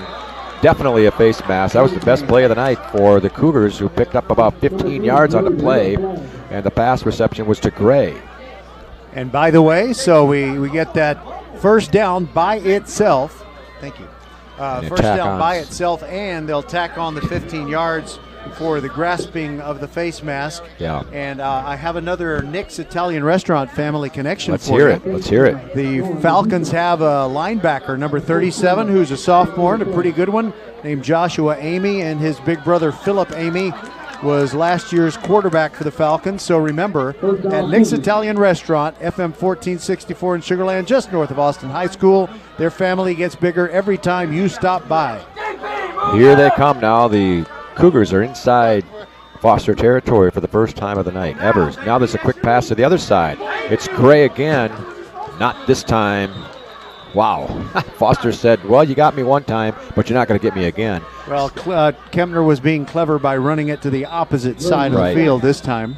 But it didn't work. 5-yard loss and a timeout for Kempner with 27 seconds to play. We'll take a short break. 30-0 Foster. Hello fans, this is Bradley Stavanaugh with Needville Insurance. We know Fort Bend County. I'm a 4th generation resident of Fort Bend. I'm your local, hometown, trusted agent. With over 30 carriers and 9 auto insurance carriers, we shop the insurance for you. We know insurance is hard. We know it's complicated. We make it easy for you. We have Spanish speakers here available for you. Call us at 979-793-7411 or needvilleinsurance.com. Once again, call us 979-793-7411. Hi, this is Mariela and Melina coming to you from Nick's Italian Restaurant, where you can come and try one of our house specialties, the Nick's Shrimp, or one of our chicken pistachios. Not in the mood for food, you can also try one of our savory desserts like our homemade tiramisu or cannoli. We're located on FM 1464, just north of Austin High School. Can't dine in? You can call ahead at 346-401-1546 7 days a week from 11 a.m. to 10 p.m. Or you can hit us on one of the major delivery platforms, Uber, Grubhub, or DoorDash. We look forward to seeing you here at Nick's Italian Restaurant, where our family gets bigger every time you stop by. So, Evers' pass was incomplete to look like Gray. It'll be 3rd down and 15 yards to go. Well, let's call it 3rd and 14. Cougars with 20 seconds to play here in a half, trailing 30-0, trying to make something happen at the end of the half. Quick pass to the right. It's complete. Running now to the 40, inside the 40. It looks like Watson Royston. And the clock is running. Is Kempner out of timeouts? They're going to get one more playoff. Clock down to 5, 4. In 2 seconds. Here's the snap. It is just in time. Evers is going to try to make one pass play, but he's not going to get much here. He's running for his life, and now he stumbles and falls inside his own 45-yard line, so it'll be a loss of quite a few yards. We hit halftime, Roger, and it's 30-0 Falcons. You know, even though we don't have the benefit of statistical information, because we're spinning so many plates up here with the broadcast, you know, you had mentioned you thought that Kempner was probably at negative yardage. Right. Even if they weren't, they probably went to negative yardage on that play where Evers was trying to keep the play alive, and good for him, you know, making the effort. But I think he lost about 20 yards in the process. It's really getting loud in here. So why don't we take a quick break? Yes, sir. And we'll come back with that interview with Corbin Evers' dad, L.J. Evers. He'll be a very interesting guy for you to talk to when we return on VypeFortBend.com. Are you ready? Ready for anything. For what life throws at you, at your kids. Are they ready to study, research, write papers? To do all the amazing things they don't even know they're capable of yet. Internet Essentials from Comcast brings affordable, high-speed internet to your home for only $9.95 a month. Now available to low-income households eligible for public assistance programs like Medicaid, the National School Lunch Program, SNAP, housing assistance, and others. Visit InternetEssentials.com to apply. No credit check, contract, or installation fee. Taxes, extra restrictions apply. All of us love sports, but not all sports are created equal. College sports have big budgets, dedicated alumni networks, and corporate sponsorships. Professional sports have even deeper pockets, millionaire owners, lucrative TV and radio deals, and merchandise sales. High school sports have you. Everyone agrees high school sports give us plenty of reasons to cheer. And now's a great time for us to give back.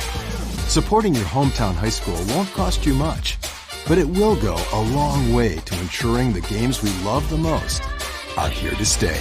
Texas high school sports. They're good for our kids, good for our community, and best of all, they're good for you. This message presented by the Texas University Interscholastic League and the Texas High School Athletic Directors Association. Show your appreciation. Welcome to halftime, everybody. Kempner taking on Foster at the kind of neutral territory, which is Stafford Municipal School District Stadium, home of the Spartans, and we're glad that they let us use the field. And special guest tonight that I just happened to meet the night before, Mr. L.J. Evers, whose son Corbin is a newcomer to the Kempner Cougars. First of all, I want to ask you if you can describe how your son Corbin, who had played some six-man football and done some homeschooling, I believe, ended up with the Kempner Cougars. Corbin started his playing career when we were living in California, and he played on an 8-man team out there and did really well. Really enjoyed it. When we moved back to Texas, played for the Fort Bend Chargers, which is a homeschool 6-man team, and they actually went to the state championship last year in their division. Lost that game, but he really had some questions of could he compete at the next level, and so one of the reasons why we enrolled him at Kempner was for him to have the opportunity to find out can he play at this level, and he's really enjoyed getting to be a part of the team. Has really enjoyed Coach Andres. I think Coach Andres has a very high level of integrity in how he deals with his teammates and his players, and we really enjoyed the culture of the team here. Well, you know, I remember reading in a book a long time ago that there was something between 6-man and 11-man. You just mentioned 8-man football, and I don't know that they play it in Texas, but I guess in California that's how he got his start. So talk about how the open-mindedness that Coach Andrus has had to allow someone who really had no experience in the 11-man game to play such a prominent role. You know, I think it all comes down to, in high school sports, it all comes down to athletes. And you put athletes on the field in the best place to help your team succeed. And I think that's a lot of what the team has gone through this year, is figuring out where can we maximize on the skills that we have as a team. And I've enjoyed the process that they've gone through, even though I know there's been some lumps they've taken in the midst of that. For Corbin, it's been a huge learning curve of understanding the dynamics of how to read a defense and what it looks like from the quarterback position, especially. And so I think it has more to do with how do you maximize the talent that you have, and that has a ton to do with putting them in positions to succeed. And your son is a talented athlete, and Goss is a talented athlete. They've both played quite a bit of quarterback, but I know that no matter what they do next year, no matter who gets most of the snaps at quarterback, you're going to see both of them on the field. Does Corbin really care whether he's a receiver or something else? Corbin doesn't care. He just wants to compete. He's had that conversation with Coach and said, you know, whatever I can do to contribute to the team's success, I want to do that. And I think that's the right perspective that we should all have, is it's team first and not individual stats, not individual numbers, just how can we put our best players on the field to win. All right, we're talking with L.J. Evers, whose son Corbin is part of the Kempner Cougars. He's a junior. Corbin will be back next year. And when we come back from this break, we'll talk about the fact that not only does Corbin Evers have kind of an unusual journey taking him through high school football to playing on the Kempner Cougars, but his family's journey and the way that they advocate for other people who have taken a very long road in life because they hear an important calling. We'll be right back on VypeFortBend.com.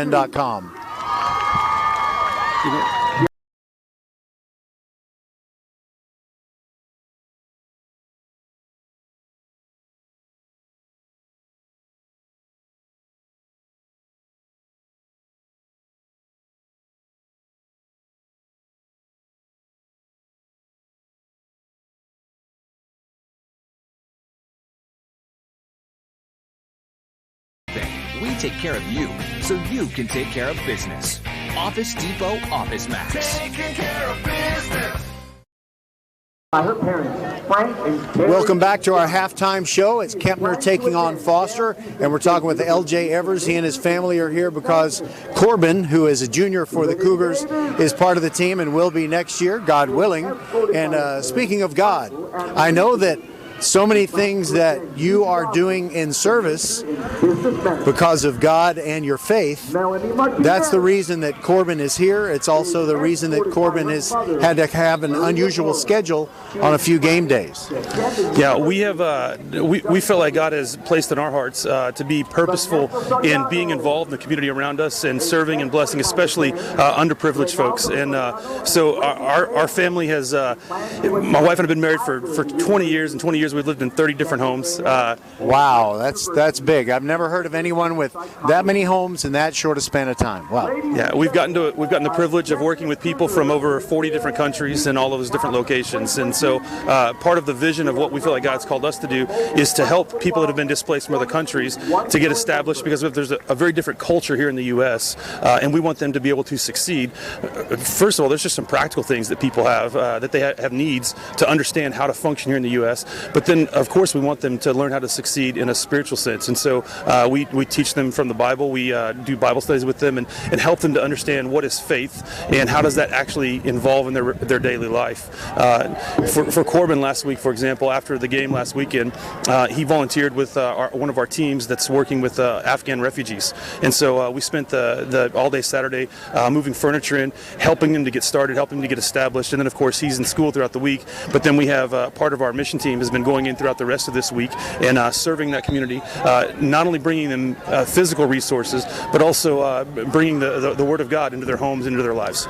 You know, I was thinking, I know I'm older than you, but I was thinking about what it was like to be a missionary back when I was a kid, and I was just thinking it's almost like going to another planet, to go to another country where very few people speak the same language that you do. But technology has made it so much easier for missionary families to go abroad and yet feel connected to their families through things like Zoom and Skype. And what's it like to be a 21st century missionary and feel more connected than those of decades past? That's a great question. In fact, just this morning, we were having a strategy meeting with some missionaries in different locations on that very topic of how do we maximize on technology for the kingdom. And it has changed quite a bit, but also people are people. And so at the core of what you're doing as a missionary is you're connecting into the lives of people. I think about the way that God works. God is a Trinity. There's three parts to Him.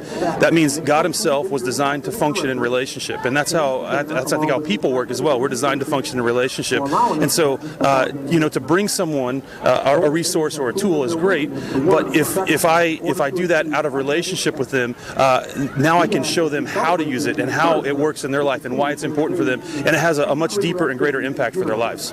We're talking with L.J. Evers. He's a KEMPNER football dad, and glad you had this visit with us. We only have about a minute and a half left, but can you tell me about your company, HT Movement, which is headquartered on West Airport Boulevard, right near KEMPNER High School, what your company does, and what people might be interested in reaching out and doing? We work specifically with unreached people groups. That means people groups that less than 2% of them are followers of Jesus. And we get to get into their lives, help them, as I said, with regular, natural, physical resources, but at the same time, connect with their lives and bring people into their homes, into their lives that can help them to understand how is it that God wants to work through them and use them. I believe that every person has a calling upon their life, and part of our role is to help them discover what that might look like. So that means to be a missionary has less to do with the fact that I work in a different country, has a lot more to do with, do I know what God wants of me and how He might use me in the world around me. I may be an airline mechanic, and I can be a missionary. I can be a school teacher. I can be a missionary. God can use you in a number of different ways in the world. All right. Thank you very much, L.J. Evers. It's good talking to you, and looking forward to seeing what happens next year. Looking forward to the time when some of this young talent that KEMPNER has, after a year of experience, maybe getting their nose bloodied a little bit, I think they have a chance to make a serious bid for the playoffs next year. I'd love to see it. Let's go. Go Cougars. Patrick and I will be back on VypeFortBend.com right after this.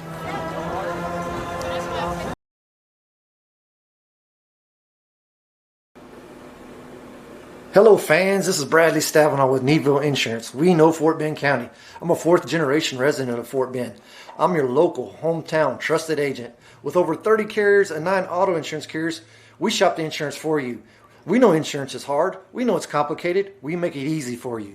We have Spanish speakers here available for you. Call us at 979-793-7411 or needvilleinsurance.com. Once again, call us 979-793-7411. You are the master of the multi.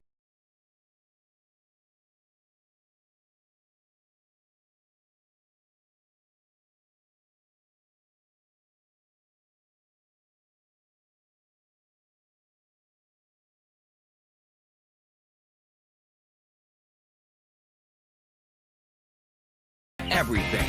We take care of you so you can take care of business. Office Depot Office Max. Taking care of business. First Iron Automotive heard you were thinking of starting your holiday shopping earlier this year, so the season of giving starts now. $15 off oil changes, $100 off 4 tires, and save on just about any service. Head to the website firstironauto.com and claim your savings. First Iron Automotive, a proud sponsor of Fort Bend Vype Sports. Make your appointment today at any of the 4 convenient locations in Sugar Land and Cinco Ranch. All 4 stores open on Saturday. firstironauto.com. Interested in Vype Campus? Vype Campus brings our popular citywide media days right to your doorstep. As a Vype Campus client, we will work with you to help you take advantage of our unique campus model to build a unique experience for your school. From media day photo shoots of all your athletes to game day coverage, broadcasts and live streams, video and digital content, hype videos, the Vype U program, same-day graphics, and of course your very own campus magazine, Vype Campus is truly whatever you want it to be. Email info@vypemedia.com to find out how to join Vype Campus today. Hi, this is Mariela and Melina coming to you from Nick's Italian Restaurant, where you can come and try one of our house specialties, the Nick's Shrimp, or one of our chicken pistachios. Not in the mood for food, you can also try one of our savory desserts like our homemade tiramisu or cannoli. We're located on FM 1464, just north of Austin High School. Can't dine in? You can call ahead at 346-401-1546 7 days a week from 11 a.m. to 10 p.m. Or you can hit us on one of the major delivery platforms, Uber, Grubhub, or DoorDash. We look forward to seeing you here at Nick's Italian Restaurant, where our family gets bigger every time you stop by.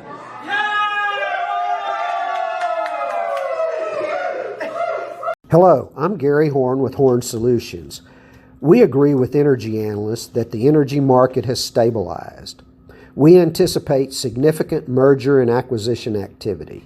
Good resources are scarce.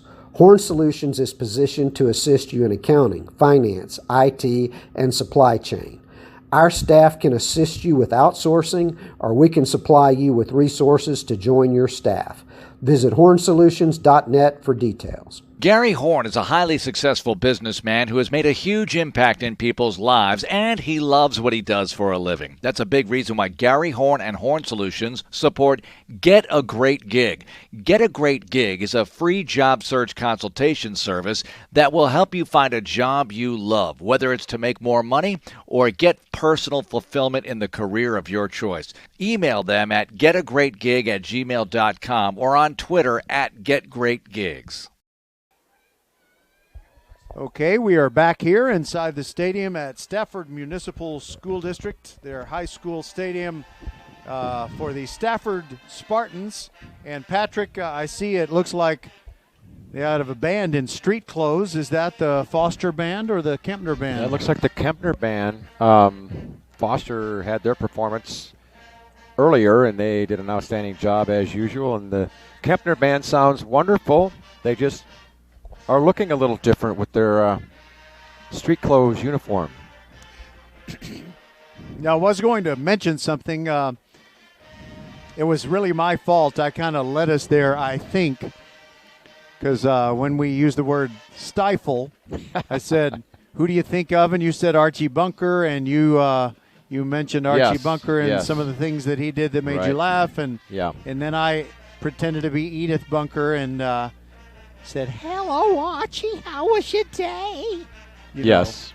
So I was thinking of another television station, television show from the 1970s, and I want to mention it only because of a certain mishap that I had earlier this week. And, you know, as soon as you saw me, you noticed the big Band-Aid on my forehead. Right. I have a big, ugly gash on my forehead, and I might explain how I got it, but if I was thinking about someone, a television character from the 70s, I'll also say that this program carried into the 80s and was also on CBS, just like All in the Family was. So there was a particular character who always had a Band-Aid on his body. Always somewhere. He moved it from, his neck to his forehead to his nose to his cheek to his arm. I mean, he always had a Band-Aid on. Do you know who I'm talking about? Geez, I should. Maybe you could give me a little more of a clue. Okay, he was a newsman, and he closed his newscast by saying, "Good night, and may the good news be yours." I really wish that might have been a show I just never watched. I don't know. Well, it might have been, but it's WKRP in Cincinnati. I did watch that show occasionally. The newsman was Les Nessman. Oh, yes. I remember that. I remember that now. Yeah. I don't like to Google things. I think that's just kind of lazy. And I've been trying to remember the name of the actor. Why not? But why not let it percolate in your brain a little bit? Well, that might take too many days to do that. No. I would rather see if I can remember it. Now, I know the actor who played Les Nessman on WKRP in Cincinnati. His first name is Richard. And one of these days, without thinking about it, it's going to kind of like a bird that comes home to roost. So you don't know it. I don't know it. You're It's let Richard it fester. something. And I'm just. Okay. Did you say fester? Fester, uncle. That's a terrible verb. Uncle. Fester. Fester is it's like an infection or something. Well, it's not like depending on how you want to interpret that. Percolate is a better. Well, that sounds like coffee. Percolate well, right. sounds and like eventually coffee. the coffee will be ready, and eventually I will remember the name of the actor. Now, I don't want anybody who's out there who happens to know my phone number to text me right now with the last name of the actor, Richard whatever. I challenge anybody to text Roger right now. Okay, well, Kempner people might be at the game. I don't know. We'll just see. Okay, well, who is the guy who named some of the other characters in that show? Okay, well, there are some amazing characters. I think the best, most important guy on the show was Dr. Johnny Fever. Yeah, that's the guy I was thinking of. What that was was the name Howard Hesseman. Okay. And then so wasn't there was, a nice, lovely lady on that show yes. as well? Well, there were two lovely ladies on there. And one of them was played by Lonnie Anderson. That's the one I was thinking of. For a while was married to Burt Reynolds. Yes. And they were probably the power couple at the time. I mean, she was very famous. They had posters of her. People would buy her poster. And, sure. And Burt Reynolds was as big a movie star as there was in the 70s. So you got Lonnie Anderson, and she played the receptionist. Yes. Jennifer, I can't remember Jennifer's last name, but who was the other lady then? The other one was a lady named Bailey Quarters. Oh, yes. And she worked at the station. I thought she was more attractive than Lonnie Anderson because hold on, okay. because I got to make this point. Okay. Lonnie Anderson just looked like she was a mannequin in a store. Okay. She didn't look natural to me. Yes. Bailey Quarters was just naturally pretty, and I don't know, I liked her better than and her name was Jan Smithers, by the way. That's the name of that actress. Jan Smithers played Bailey Quarters. Now, you were interrupting me a moment ago, and I had to stop you. Sorry, Roger. So what were you about to say? No, I was just when you said that character, that other lady, I do remember blonde or a brunette, and I'm looking at the picture right now, Roger. I went to the Google thing, and something that you don't want us to do, but otherwise, I don't care if you look at a picture, but just don't tell me the name of the actor. She was more natural looking. Yes, absolutely, and not just and plenty of good looks as well. And Jennifer, the receptionist, played by Lonnie Anderson. The character was a good person. There was nothing wrong with her. Sure. She was very nice to everybody. But I thought Bailey looked more normal and natural. And you had another DJ. Usually his shift was during the night, and he was Venus Flytrap. I remember that, yep. And then you had the executive I guess the second in command executive, a guy named Andy Travis, a kind of a young guy with good-looking hair, and he ran the station. But the owner was a guy named the actor was Gordon Jump. So I can't remember the name of the owner of the station, WKRP in Cincinnati. It was one of those television shows that really had a good theme. Yeah. You know, Well, I'll they tell come you. on, and the words were, "Baby, if you've ever wondered whatever became of me. I'm living on the air in Cincinnati." Jeepers creepers. Cincinnati, WKRP. And I could go on, but I Roger. won't. I'll tell you a show that I think was better than that show. Okay. You ready for it? I probably won't argue with it. It's not the greatest show ever. It's just a show I like. And I'm trying to think of exactly when this show was on. I'm doing what Roger says you can't do. I'm Googling. not saying you You can't do it. I'm saying specifically said that. I'm saying I don't do it because I think it's lazy. I try to remember stuff. Okay, well, me being the lazy person I am, apparently. Oh, only in this aspect. This show was on a little bit later, but it was called News Radio. Oh, yeah, I with like Phil that. Hartman. Yeah. Boy, good was that show. a good show. And the unfortunate demise of Phil Hartman, who I find was one of the funniest guys on the shows on TV. He just had I don't know what you would call that humor he had, but it was just funny. You know, he had the funny expression on his face. But anyway, that News Radio was a great show, and I can't remember the name of the boss, but he was always. You know what I'm talking about? Yeah, he's a guy who was in the movie Office Space. He played that guy named Milton who had the little red swing line stapler. And I'm not familiar with that movie, but anyway, he was good. Oh, you got to see Office Space. He was good in that show, News Radio. And let's see, they had another guy on there, just a freaky character. The actor's name was Andy Dick. You remember that? I think I do. Yeah. And you had Mara Tierney was on that show. Dave Foley was probably the main character. You just have a great memory with these names. I can't even. But why can't I remember the name of the guy who Well, owned it'd the be station? easy enough just to Google it. You could just Google that I'm thing. not going to do that. Oh, well. So, see, we got a game here where the score is 30-0 at the half. And that's so what when you these, get when at these, halftime. No, when these when these names pop into my head during the third and fourth quarter, when I'm not even trying to remember them, then I will say, oh, yeah, the name of the owner, Mr. Carlson. See, I already got it. On WKRP, the owner was Arthur Carlson, played by Gordon Jump. Well, I'll tell you what, if you wanted to, if there was a class in old time movies and old time television shows, you want to have Roger on your side as the tutor, because you could get 100% and an A in the class. Either that or you teach the class, one or the other. I don't know. Well, but I remember certain shows a lot, and others I hardly saw at all. Well, but I mean, to name all these characters and name the names of the actors and actresses. And holy but see, Toledo. it's Swiss cheese. I What don't did you get do? them all. What did you do in your younger days? You just sat in front of the TV? No, or what? I just remember stuff. Yeah, you got a great mind. That's a good thing. I don't know if it's and he a knows great how to mind. pronounce names too. All these qualities that Roger has. I'm trying to think. Hard to keep Somebody else. Oh yeah, the sleazy sales guy who wore the patent leather belts on WKRP in Cincinnati was a character named Herb Tarlick, and the actor Frank Bonner, who played Herb Tarlick, passed away during the last year, I believe. God rest his soul. Yeah.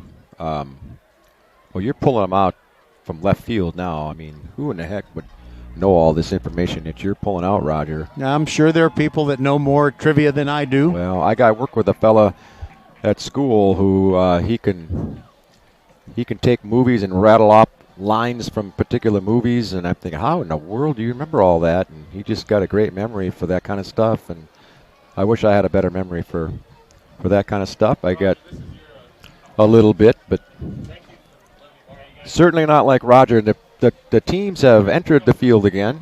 They've re-entered in a 30-0 game here at the start of the second half, and the Foster Falcons, well, I think the word dominated would be a good word. They dominated the first half. I don't know what the statistics are, but we know the score, 30-0. Well, I believe that I don't like to, single a player out, but, when you are the quarterback, quarterbacks always get too much credit or too much blame, as the case may be. But Evers did throw 3 interceptions, and one of them was returned deep into Kempner territory, and they were ahead or trailing 16-0 at the time. So if they had been able to keep the score somehow at 16-0 before the halftime break, I think you have a game where they can at least, try and get on the board, maybe go for two and make it, and then it's a one-score game, and you at least keep it interesting. One of the interceptions was taken in for the touchdown, right? That is correct. So we had one. Six. We had a pick six, and we had another one that, I believe they took it down inside the 10. So tough for the Kempner defense to do much about that. And here comes the Kempner band again. That's the Kempner band, right? Yeah, they're getting the train rolling here. They've been doing this for about 6 years. It's just a great theme. Ariano will be kicking off for the Falcons, and he's had a busy night with extra points and a field goal and a lot of kickoffs. And all of them have been deep kicks. Gray and Ekwem are deep. And speaking of deep kicks, that's halfway into the end zone. I'm wondering about this kicker. He's a senior. I would imagine he's got a chance of kicking college the way he kicks that ball. Yeah, he gets height on it. Yep. And it never seems to go whirly bird and spin sideways. A solid it's just end over end. Beautiful backspin. And he bangs those kickoffs through the end zone. You can always tell how strong the kickers are when that ball is kicked on an extra point or something, a short kick, and the ball is still on the rise as it goes through the uprights. Well, the Cougars now, with not much success in the first half, trying to make it happen here in the second half. Here's the handoff, and it's going to be a gain of 1. And it looked again like it was going to be a pretty good run, and then the brick wall was established, and A.W. Wiggins has been hit pretty hard on a couple of occasions on runs, including one where he fumbled. Looked like they could have ran it back into the end zone, but they marked it down. I believe the Falcons ended up scoring on that series. Anyway, so we got 11 and a half to play here in the third quarter. Cougars trail by 30. They gave him 2 yards on the play. Wiggins. And the quick pass to the left. Gray has it. And he's going to maybe get back to the line of scrimmage. Gray got the quick pass to the left from Evers, and he tried running for some daylight and couldn't find any. And it's a no gain on the play, 3rd and 8 for the Cougars. Well, I guess in a game like this where it kind of gets out of hand, we like to promote what's coming next. So I'll drop that in from time to time. Roger will keep us posted. We do have a busy weekend tomorrow and Saturday, and then it's playoff time. Evers, 3rd and 8 for the Cougars. Gets the snap, looks to the right, pumps, and he's got a man open, and it's caught at the 36-yard line. First down, Cougars. That's a first down. Think of First Tire and Automotive for all your car care needs. Check them out at firsttireandauto.com. That was Hollins who made the catch. He had to get up in the air and snare that thing, and then he was able to hang on and thought maybe he'd be able to get a few yards on the play, but a few extra yards, but he was able to at least get the first down. Foster's defensive front has really been harassing Evers. It seems like he's constantly having to change his arm angle and throw off his back foot and throw sooner than he wants. Here he is back to pass. No, he's going to pitch it to the right. Gray, this time he's got some daylight. 35, 40, and he might have a first down. That's Wiggins. I said Gray. It's Wiggins, and the tackle was made by Canada. That's a great name, Chase Canada. You know, my son Wesley, when he comes home from college, he's made all these college buddies. He's not in a fraternity. They just have a bunch of friends. And your closest friends are the guys who live on the same floor as you. He's got a shirt on the back that says Captain Canada. Oh. And there's a story behind it, but I forgot it. Well, back-to-back first downs for the Cougars. Here's Evers, back to pass. Now he's flushed, rolling to his right, and he's going to be engulfed. And did the ball come out? The way the Foster Falcons are pointing, the ball came out, but I think Evers got on it. Oh, boy. Almost second down. Almost got a turnover there, and it's a loss of 3, and it'll be 2nd and 13. Evers was flushed out of the pocket, and as Roger had mentioned a couple of times, that defensive line of the Falcons have harassed him all night, running for his life. He's going to be dreaming about quarterback scrambles And I'm not talking about scrambled eggs.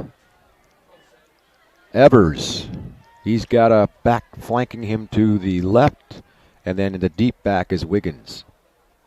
Pitch to the left, Wiggins gets a good block, cuts it up inside, 40, 45, midfield, and he breaks the midfield marker at about the 47-yard line. Where are they marking it here? It's close to the first down. He's short by about 3 yards. They're going to mark it at the 47. He found the crease that time and got a good block. And I didn't see the number who made the block, but it was, it might have been, well, here I go. Every time I want to make a pronunciation on my own, it's some name that I can't do here. Abdoulaye Durasami. It might have been him. I'm not sure. Abdoulaye Durasami. I think it was him. He's flanking the quarterback to the left again. Up the middle this time. And it's going to be a gain of about 1.5 yards, but short of the first down goes Wiggins. They tried to muscle it up into the inside. Fourth down and about 2. They'll undoubtedly go for it here. 38 made that tackle. That was Ahmad I'm sorry, even I can't get this one on the first try. Ahmad Al-Chikali. I'm just going to call him number 38. 4th and 2. 4th and 2 for the Cougars. They're trying to get on the board. They have the donut on there right now. And low snap. Evers has got it, though. He's being rushed. He spins his way back to the left. Looks downfield. He's going to launch it, but it's going to be out of bounds as he was trying to hit, looks like Watson Royston, who's begging for a penalty marker. He might have got held up a little bit, but the ball was out of bounds anyway. Could have maybe called a hold on it. To no avail, and the Cougars turn it over on downs, and the Foster Falcons now get the ball with that big 30-0 lead. Let's see if they run the ball a little bit here. Yeah, and here's a little. Milk the clock. I think they're going to run the ball, and one of the reasons I think they're going to do that is in the first half we had 4 or 5 Foster coaches up here with us, and now all but 2 of them have left. Yeah. And I don't think it really matters what plays they call the rest of the way. It's the season finale. They're up 30-0, and so they're going to coach from the sidelines. Bayard is going to be the quarterback who started the game. He's handing it off to a back that I don't think has had the ball yet, and it's number 14, Connor Dave. He did run one earlier, or he was in the game earlier, if I remember right, and he's picking up about 6 yards on the play, maybe 7. Nice little run, and inside the tackles, the Foster Falcons have made a lot of hay tonight. Big offensive line making some waves for the backs to get through. Bayard, snap, and it's a fake this time, and a pass down the middle. It's caught by a jet.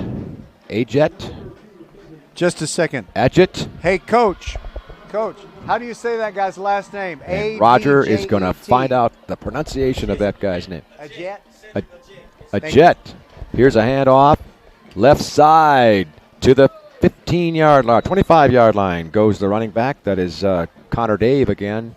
And the onslaught continues with the positive play after positive play for the Foster Falcons, and they've run the ball very effectively. Paul McCartney and Wings did a song called Jet. And now we have a jet. Yeah, I love Paul McCartney and Wings.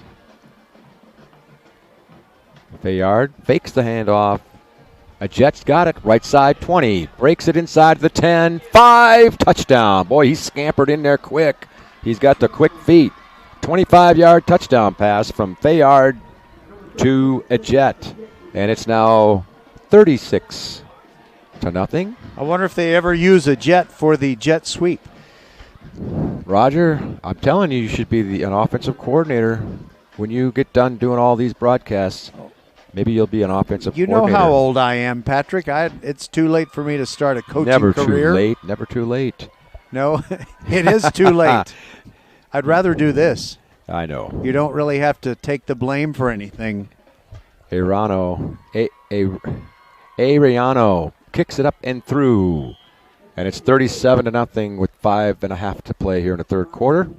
And the ball skipped over the fence that goes beyond the curve of the track there at the, I guess fence. would be the west end. Would that be a ground rule double? Don't talk baseball, please. You're killing me. Hey, I could talk baseball as long as I don't mention one team. Please, I'm begging you, don't bring up baseball. Oh boy, Roger, you love announcing baseball. I love announcing high school baseball. Right. 37-0 is our score, and don't forget, here's one of the greatest quotes in sports. It's not whether you win or lose, it's who gets the blame. We'll be right back.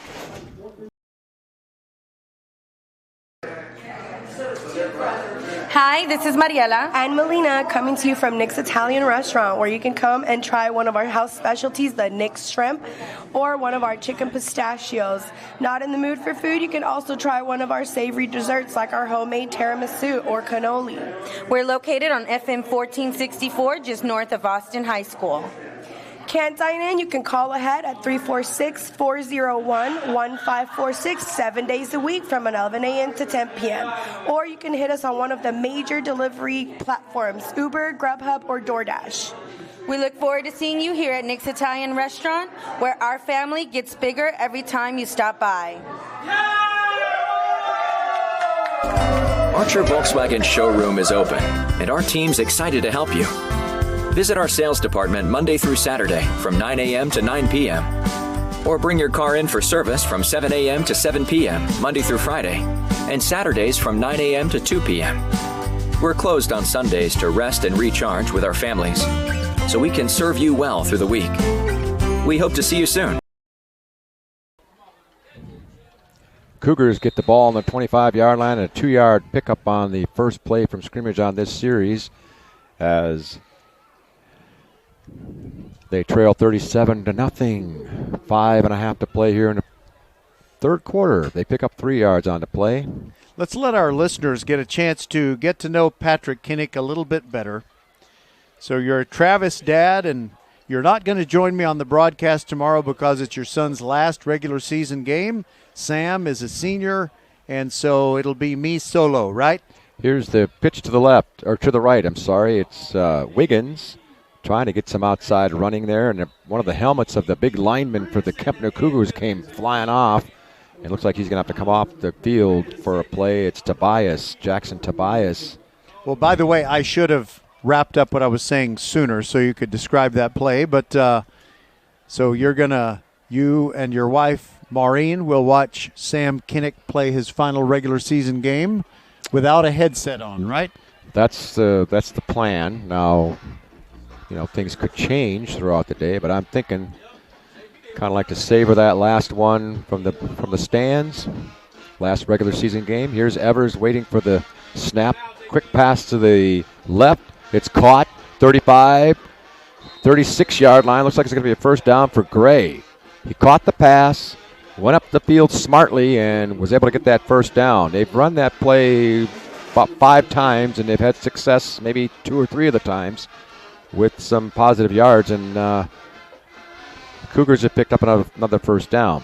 They have been not close, though, to scoring any points tonight. They've had a struggle on offense most of the night, well, except for a few plays here and there, but they have yet to threaten the goal line. By the way, that's a first down. Think of First Tire and Automotive for all your car care needs. Check them out at firsttireandauto.com. I should have been awake on that, Roger. Sorry I didn't give you more time. Here's Evers, fakes the handoff to really nobody. Going deep. He's got a man open. It's Cole! It was caught and dropped. Unfortunately for the Cougars, as Iwu had to come back for it. It was a bit underthrown, but he did have it in his mitts. And I don't think he would have scored, but he certainly would have picked up a huge gain.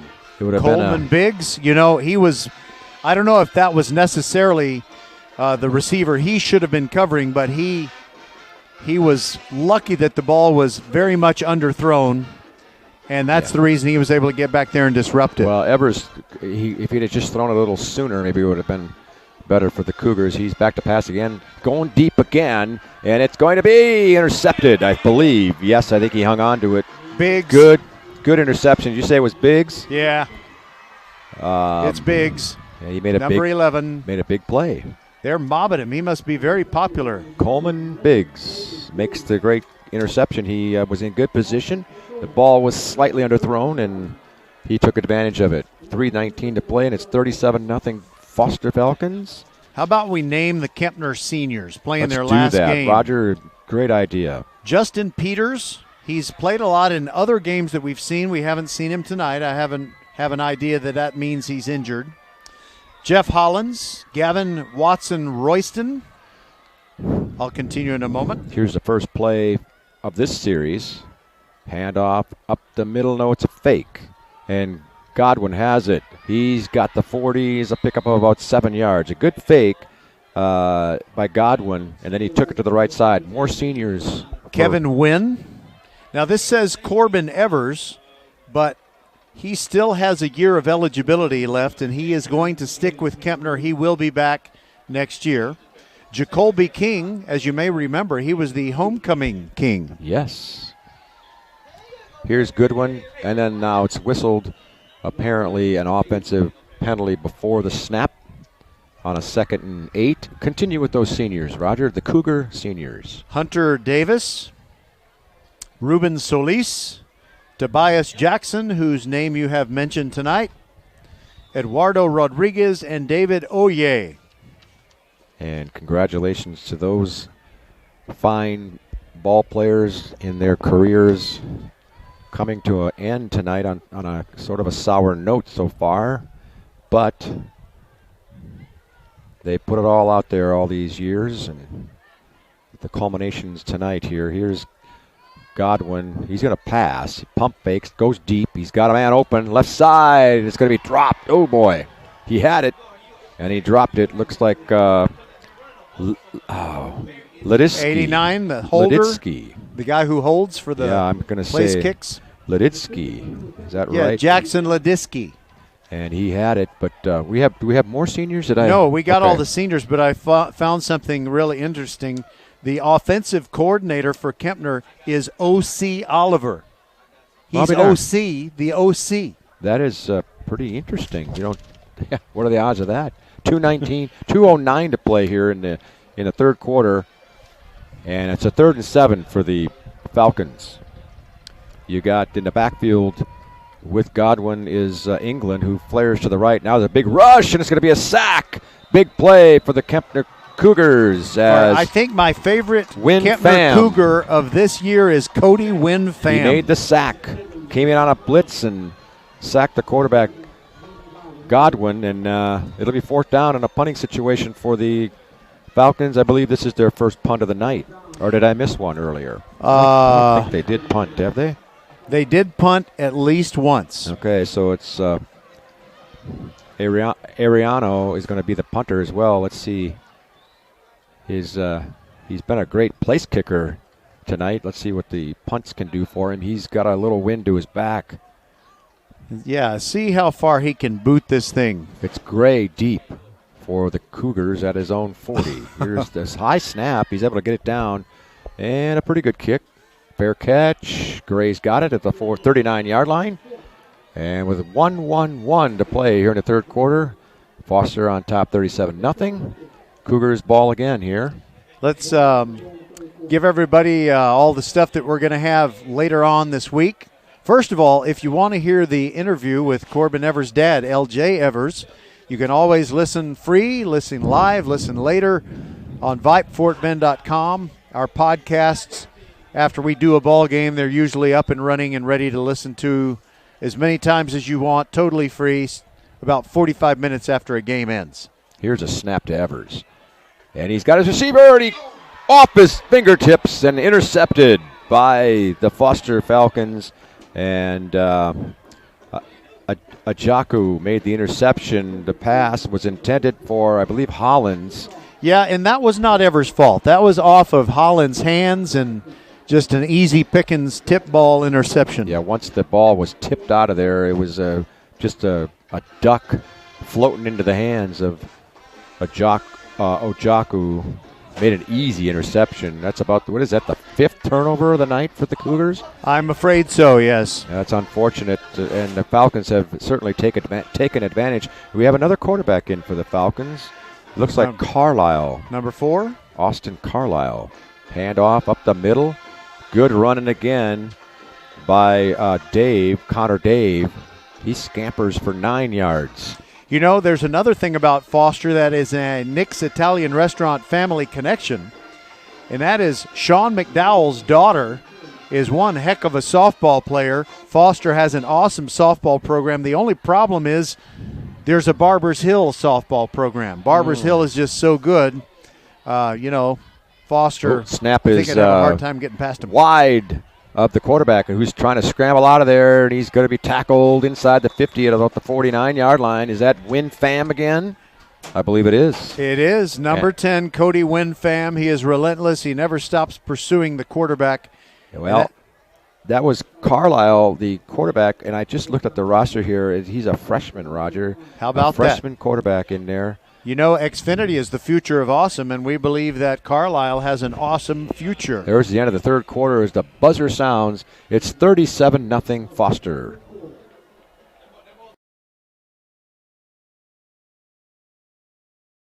Hey, high schoolers, are you interested in a career in sports media?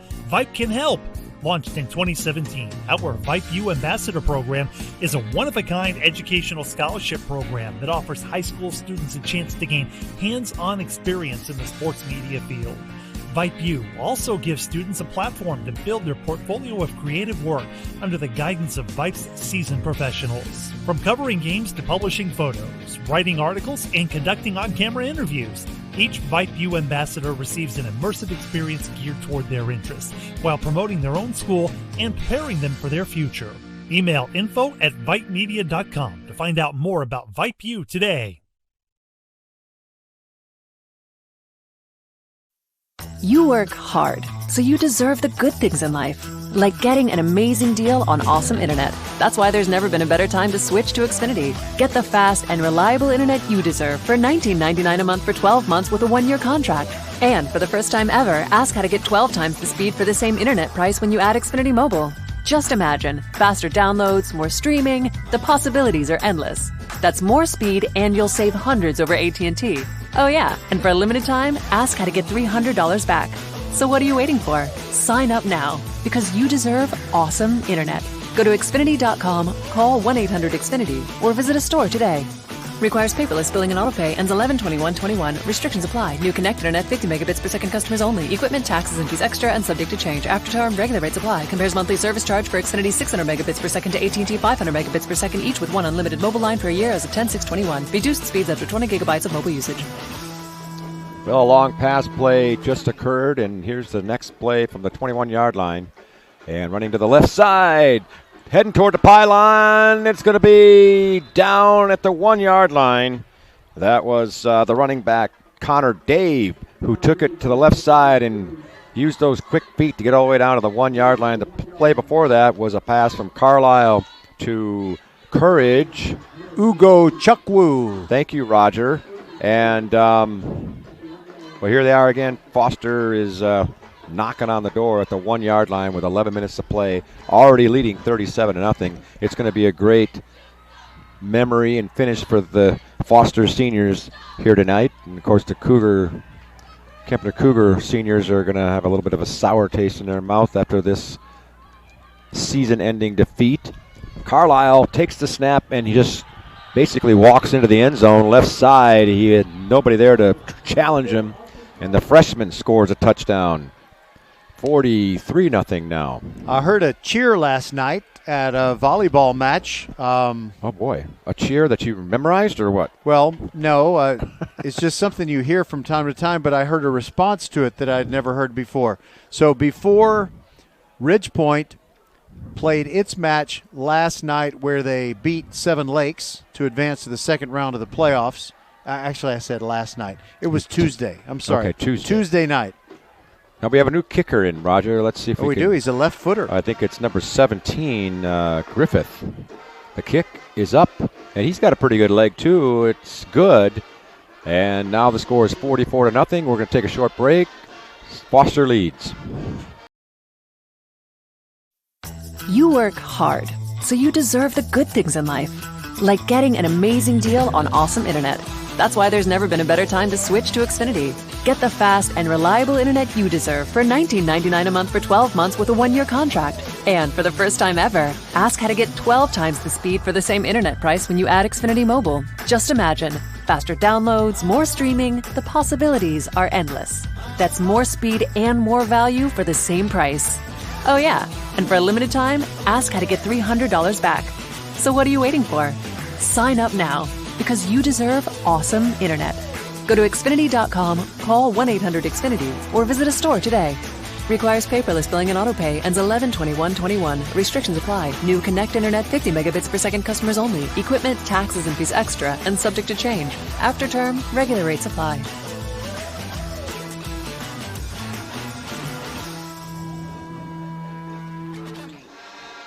I don't think it's something that they do all the time, too, is it?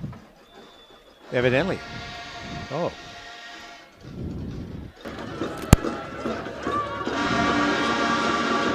Here's the kickoff from the left footer Griffith, and the ball is taken at about the 20, and scrambling up to about the 35-yard line is Gray.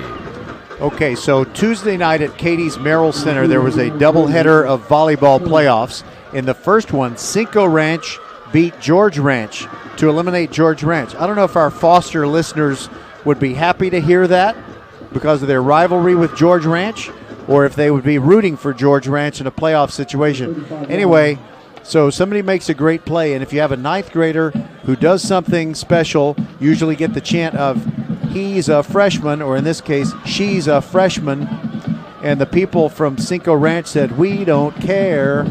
And now I've never heard that before. It was funny, though. Fake handoff as Evers rolls from his right, looks downfield, and it's going to be incomplete as he's looking for his receiver, Hollins. Let's see, is it Hollins or is number 8? It's not Hollins, it is Watson Royston. Gavin Watson Royston. Yep.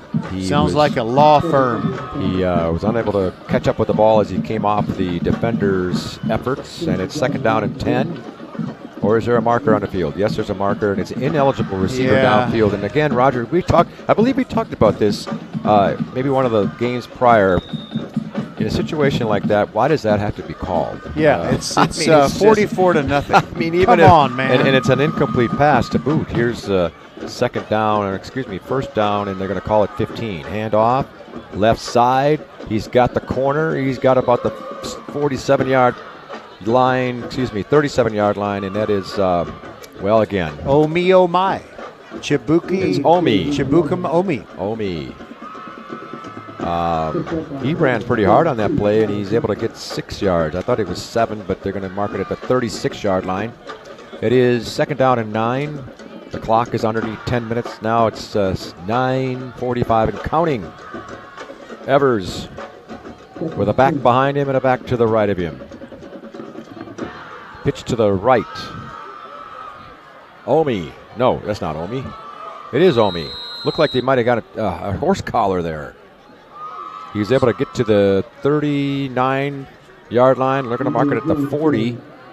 Looked like they had the back of the jersey there. Just this update for our listeners. I'm sure they're very concerned about this. No more Foster coaches in the press box. Just you and me, Patrick, and Nick Irene from the Fort Bend Herald. And, Archie and Edith Bunker had a neighbor named Irene who also worked at the same plant as Archie. There was also a song, Come On, Irene. No. That was Eileen. Irene. Here's the pass. It's a lateral, but it's caught. Gray's got it, and he's going to be short of the first down. Yeah, if I want to say Irene, I can say Irene. Yeah, but who would ever know? Dexy's Midnight Runners did Come On, Eileen. Remember that song? It was pretty popular. Yeah, it was for a very while. popular. I thought it was a very innovative, interesting song with an interesting video. It kind of reminds me that song reminds me of that era where the song. Remember the song, Our House in the middle of our street. Here we go on 4th and 4. Aren't you glad the play is happening here? And rather than our singing. Here's the passes over the head of the receiver. And that receiver was Jacobs. Antonio Jacobs. Hadn't called his name yet tonight. He's a junior. And it's a change of possession now, and the Foster Falcons will have the ball in Cougar territory where they've spent most of their night. We've still got 8:05 to go. Why do you say it that way? That means we're going to have to... Got a little more... we've got to mention a few more songs and so on. Let's see. New quarterback in there again. It's Fayard again. It's Fayard. Yeah, he's the starter, and he's going to pass again. And he's going deep. He's going into the end zone. It's going to be underthrown and intercepted. Great interception for the Cougars. He's running up the right side, and I got the number, but I don't have the player. It looks like Hunter Davis on the interception. He's a senior. That's a great play and a good memory for him now in his last game. He gets an interception, and he'll remember that for a long time. Well, I just want Kempner to get on the board here somehow, avoid the shutout in the final game of the season. And, you know, you I don't know if you were just trying to mess with us when you said, come on, Irene. You knew it was come on, Eileen, didn't you? Yeah, I just, when you said Irene, it just made me think of that song, and I just blurted it out. But I don't know. Sometimes you want to make comments, and maybe you shouldn't as a broadcaster, but I didn't really like that play call. I don't think it's necessary to throw a bomb with a 44-0 lead. We got a timeout, and it is necessary for us to take a commercial break. We owe Xfinity one more spot, so here we go. You work hard, so you deserve the good things in life, like getting an amazing deal on awesome internet. That's why there's never been a better time to switch to Xfinity. Get the fast and reliable internet you deserve for $19.99 a month for 12 months with a 1-year contract. And for the first time ever, ask how to get 12 times the speed for the same internet price when you add Xfinity Mobile. Just imagine, faster downloads, more streaming, the possibilities are endless. That's more speed, and you'll save hundreds over AT&T. Oh yeah, and for a limited time, ask how to get $300 back. So what are you waiting for? Sign up now, because you deserve awesome internet. Go to Xfinity.com, call 1-800-XFINITY, or visit a store today. Requires paperless billing and autopay. Ends 11/21/21. Restrictions apply. New connect internet 50 megabits per second customers only. Equipment, taxes, and fees extra and subject to change. After term, regular rates apply. Compares monthly service charge for Xfinity 600 megabits per second to AT&T 500 megabits per second, each with one unlimited mobile line per year as of 10/6/21. Reduced speeds after 20 gigabytes of mobile usage.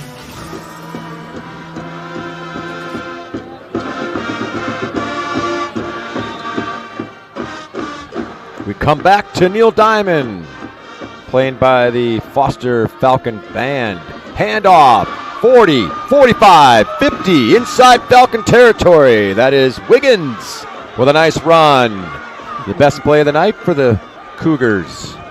And by the way, that was a great run by Wiggins. Very happy about that. But Ashton Ojaku made sure that he didn't enjoy the end of the run. Yeah. He threw him down like a wet rag in the boundary right where his team's bench is. He had to pay the price, but he was okay with that, Wiggins, as they continue to play the Neil Diamond song, Sweet Caroline. By the way, you erroneously said, come on, Irene, when it's come on, Eileen. Are you going to repeat? How many times are you going to repeat that? I just want to acknowledge the traditional song, Good Night, Irene. That might I'm sure been, that's what I was thinking. I'm sure. Of course. Sure. Here's Evers. There is a football game going on down there.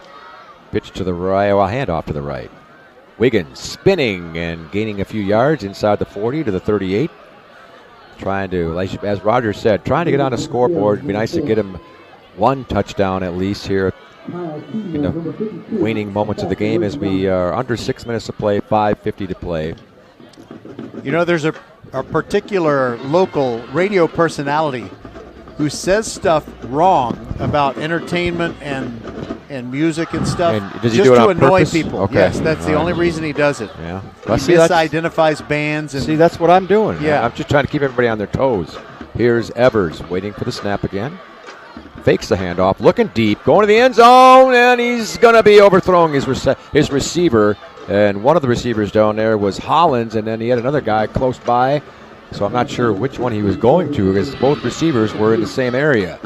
And I like that Kempner is going all out to try and score. You know, let's get some points on the board, and they're doing the very best they can, and hopefully they'll be able to get it into the end zone. That was Iwu, the other receiver. I'm not sure how they both got in the same area, but second down, make it 3rd down and 7. Yeah, obviously 4-down territory for the Cougars here. As Gray switches sides to the right now. Evers waits, he's got it, looks downfield, and he's going to be flushed, and he's running up the middle. He's got the first down inside the 30. Well, actually, yes, he's got the first down. He's about the 29-yard line, and good run that time by Evers, who got some pressure, and he found the gap up the middle and scampered for the first down. 29-yard line. This is as far down deep as the Cougars have gotten all night. 44-0 Foster, and it's been all Foster tonight. But the Cougars are trying to salvage something here. Evers looks to the right, quick pass. They've run that before. It's caught, and he's inside the 15, inside the 10, still going, and now finally knocked out of bounds. That's Watson Royston, and they're knocking on the door. And a flag after the play. I'm afraid that one of the Kempner players may have said something that drew a flag, and that would be a shame because you're thinking it's against Foster? Oh, he's... why would you even have to say anything at this point? Yeah, you're down 44-0, well, but it's against Foster anyway. Okay. Well, and if you're Foster, what are you doing? I mean, you're already up 44-0. Let it all happen and be happy with your effort here tonight. It's easier said than done up here, but a lot of emotions and so on down there. But you got to be able to control it, especially when it's a lopsided score here. I would also say, Patrick, Kempner has tried all night to really get this deep into Foster territory. They better score here. I just don't think they're going to have another chance. If they don't score here, we're going to hear some more stories about old TV shows from Roger. He's conjuring up a few here, I'm sure. Well, you know, when you say it like that, I get the feeling that maybe you're a good friend giving me a message that no, I've done enough. No, I enjoy it, and I'm sure the audience does too. Here's Evers under center for the first time. Handoff, and nothing doing for Wiggins. He hit the brick wall again. Oh, he's hit the brick wall a few times tonight. You know, I used to have a middle school, of course, when I was in 7th and 8th grade, we called it junior high. So did we. And he said, if there's not a blankety-blank hole, make one. Yeah. But there was no way whatsoever that Wiggins could have made a hole there. The Foster defense was there in mass. That is, that's easier said than done. Make a hole with a couple of 275-pound defensive linemen sitting there waiting for you. Here's Evers in the shotgun again. He's going to pitch it. And off to the left side. Wiggins trying to find the end zone, and he's going to be short. But he's about the 2-yard line. Yeah, he's real close. He had some daylight, and he found some traffic at around the 2, and he was able to, maybe he got to the 1. It's kind of hard to see. We're pretty far away and kind of low on the press box, but it is marked at the 2. 3rd and 2. And, of course, this is 4-down territory for the Cougars, trailing 44-0. Can they get it in? Evers is under center. And he's going to sneak it up the middle, and he looked like he might get in, but then, boy, they just snuffed him he's at like the half-yard line. Short. Well, the referee, his toe he can't be much closer to that line, at least from this vantage point. It's 4th down and less than a yard for the Cougars. Come on, Cougars. Trying to get on the board here. Get it in the end And the Falcons are saying, we want a shutout. Evers under center. Is he going to sneak it again? Now there's a whistle. Is there going to be a timeout on this play? Yes, there is. Foster is going to call a timeout. Foster wants to preserve the shutout. So with 2:09 to go, they call a timeout. We'll take one more. This is the last one, I think. First Iron Automotive heard you were thinking of starting your holiday shopping earlier this year, so the season of giving starts now. $15 off oil changes, $100 off 4 tires, and save on just about any service. Head to the website firstironauto.com and claim your savings. First Iron Automotive, a proud sponsor of Fort Bend Vype Sports. Make your appointment today at any of the 4 convenient locations in Sugar Land and Cinco Ranch. All 4 stores open on Saturday. firstironauto.com. We're back. Stafford Stadium, and the the Cougars trail 44-0, and they're trying to get their first points on the board here, and they're at about the half-yard line or inside the half-yard line. Foster called a timeout before the 4th down play. They're trying to preserve the shutout. And looks like the Cougars are just going to do the sneak and everybody else push in from behind. He sneaks it. He's got it. He's got to be in. Come on. Come on. You got to be kidding not be in? He jumped past the line. Yes! And it's a touchdown. A delayed call, and they finally called it. Holy mackerel. Roger and I could see it from way up here that he had gotten in because he dove past the line, and I don't know how they didn't see it. But even if he hadn't gotten past, they should have given it to him for the effort. But he got in for sure. And now we get Estrada. I don't think Estrada has done anything other than kick off one time. Yeah, that's been his only responsibility tonight, and that's not the way you want to be as a kicker. You want to have a little more action than that. Evers is the holder. Estrada is going to go for his first attempt tonight to kick it through the uprights. Here's the snap. It's a good one. It's up, and it's good. Estrada kicks it through. It's 44-7, and the Cougars get on the board. Archer Volkswagen showroom is open, and our team's excited to help you. Visit our sales department Monday through Saturday from 9 a.m. to 9 p.m. Or bring your car in for service from 7 a.m. to 7 p.m. Monday through Friday, and Saturdays from 9 a.m. to 2 p.m. We're closed on Sundays to rest and recharge with our families, so we can serve you well through the week. We hope to see you soon.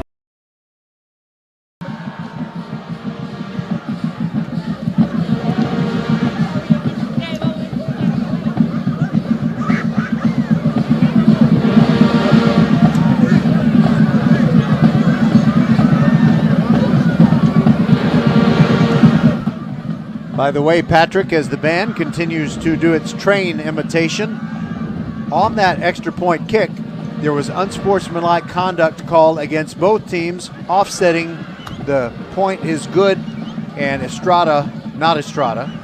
In fact, I said that was his only kick tonight. That's right, because we had Steven Hernandez kick off to start the game for Kempner. Yeah, I saw Hernandez out there, and it reminded me too of that he had. They were throwing a ball out for him to kick, and they threw 2 balls.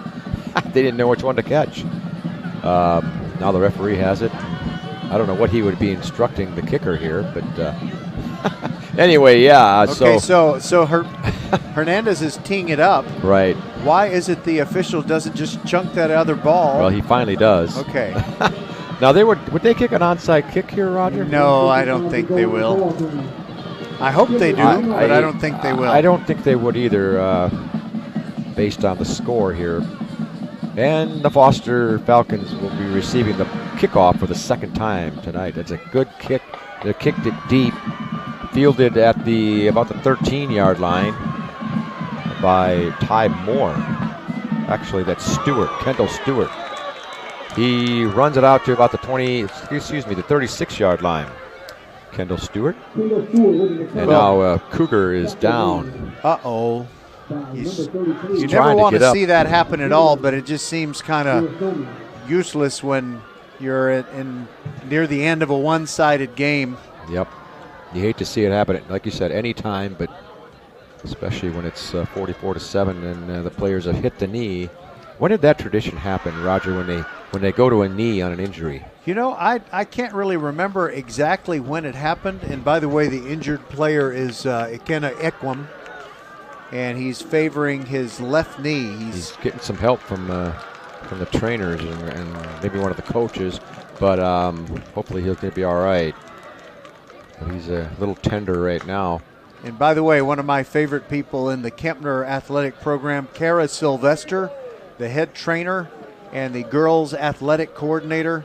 She is dedicated, works such long hours. Many trainers do. She's just one of the very best, and she was helping Ekwem off the field. Well, here's a handoff as the Falcons take a 1st and 10 play and run it about 5 yards. The run was from Hare, Xavier Hare. Do I have that right? Yes. Is that an R or yes, C? Yes, Xavier Hare. H-A-R-E. I was listening to an old broadcast that reminds me like a 19, maybe 40 broadcast with a guy named Red Barber. And I believe it was him or one of the old-time great announcers, and I'll tell you in just a second here. It's the it's a junior quarterback, Godwin, in the game.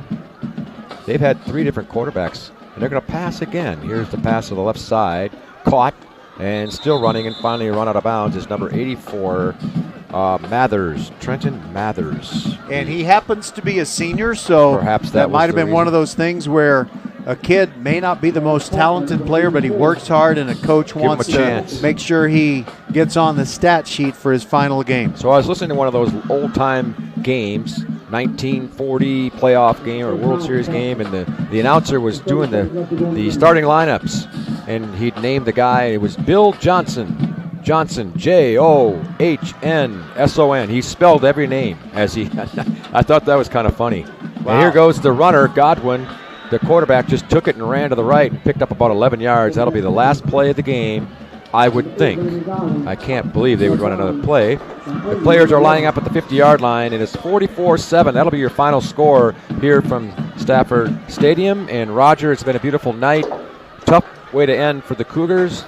Congratulations to the Falcons for a great game, but the last hurrah for both of these teams tonight. Yes, and they will go to the drawing board and say, you know, what do we need to do to get to the playoffs in 2022? And the future is ahead of both teams. And Roger, you got a great setup for tomorrow and Saturday, and then next week you'll have some sort of a schedule together for the playoffs, I'm sure. Yes.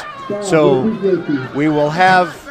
By the way, while we're getting ready, when I say we, I guess it's going to be me. While I am getting ready for the broadcast of Ridgepoint and Travis to decide the championship of District 26A football, I'm going to step over inside Hobson Fieldhouse because there the Fulshire Chargers are taking on Santa Fe in volleyball. So I hope to get the culmination of that match, maybe the final point, and not only get that, but get an interview with someone from Fulshire. And we'll also have an interview with McKenna Manthe, who's a senior on the Ridgepoint volleyball team. They won tonight over Memorial in 4 sets, so they are advancing to the next round. It'll either be against Katie Tompkins or I can't remember who the other team is because I imagine Tompkins is, Stratford. Katie Tompkins and Houston Stratford are playing each other tomorrow, and the winner of that one will face Ridgepoint early next week in the 3rd round of the playoffs. Then we'll have Ridgepoint and Travis. Should be a great game. You certainly hope it is a great game. I hope it's a great game, yes. But Ridgepoint has been very, very tough to beat this year. You're darn right. And then on Saturday night, it's Bush and Clements. Clements in the playoffs, but they want to win the game so they don't have to play Katy in round 1. And I think the Bush Broncos need to win the game because if they don't, I think George Ranch might slip in the side door and get to the playoffs. Well, that game has meaning. Definitely has meaning. Definitely has meaning. Good game. All right. So we will say goodnight from Stafford. Our final score, Foster 44 and Kempner 7 for Patrick Kinnick, Merle Bertrand, everyone on the Vype team. And I got to also mention our quality guy. You know, should have Mitchell. Mitchell, of course, I must confess I've forgotten Mitchell's last name. I'm sorry, Mitchell. I'll make it up to you later on in one of our broadcasts. Good night from Stafford, and we will talk to you from Hall Stadium tomorrow night at 6:45 for Ridgepoint and Travis. Much easier walking down and walking up.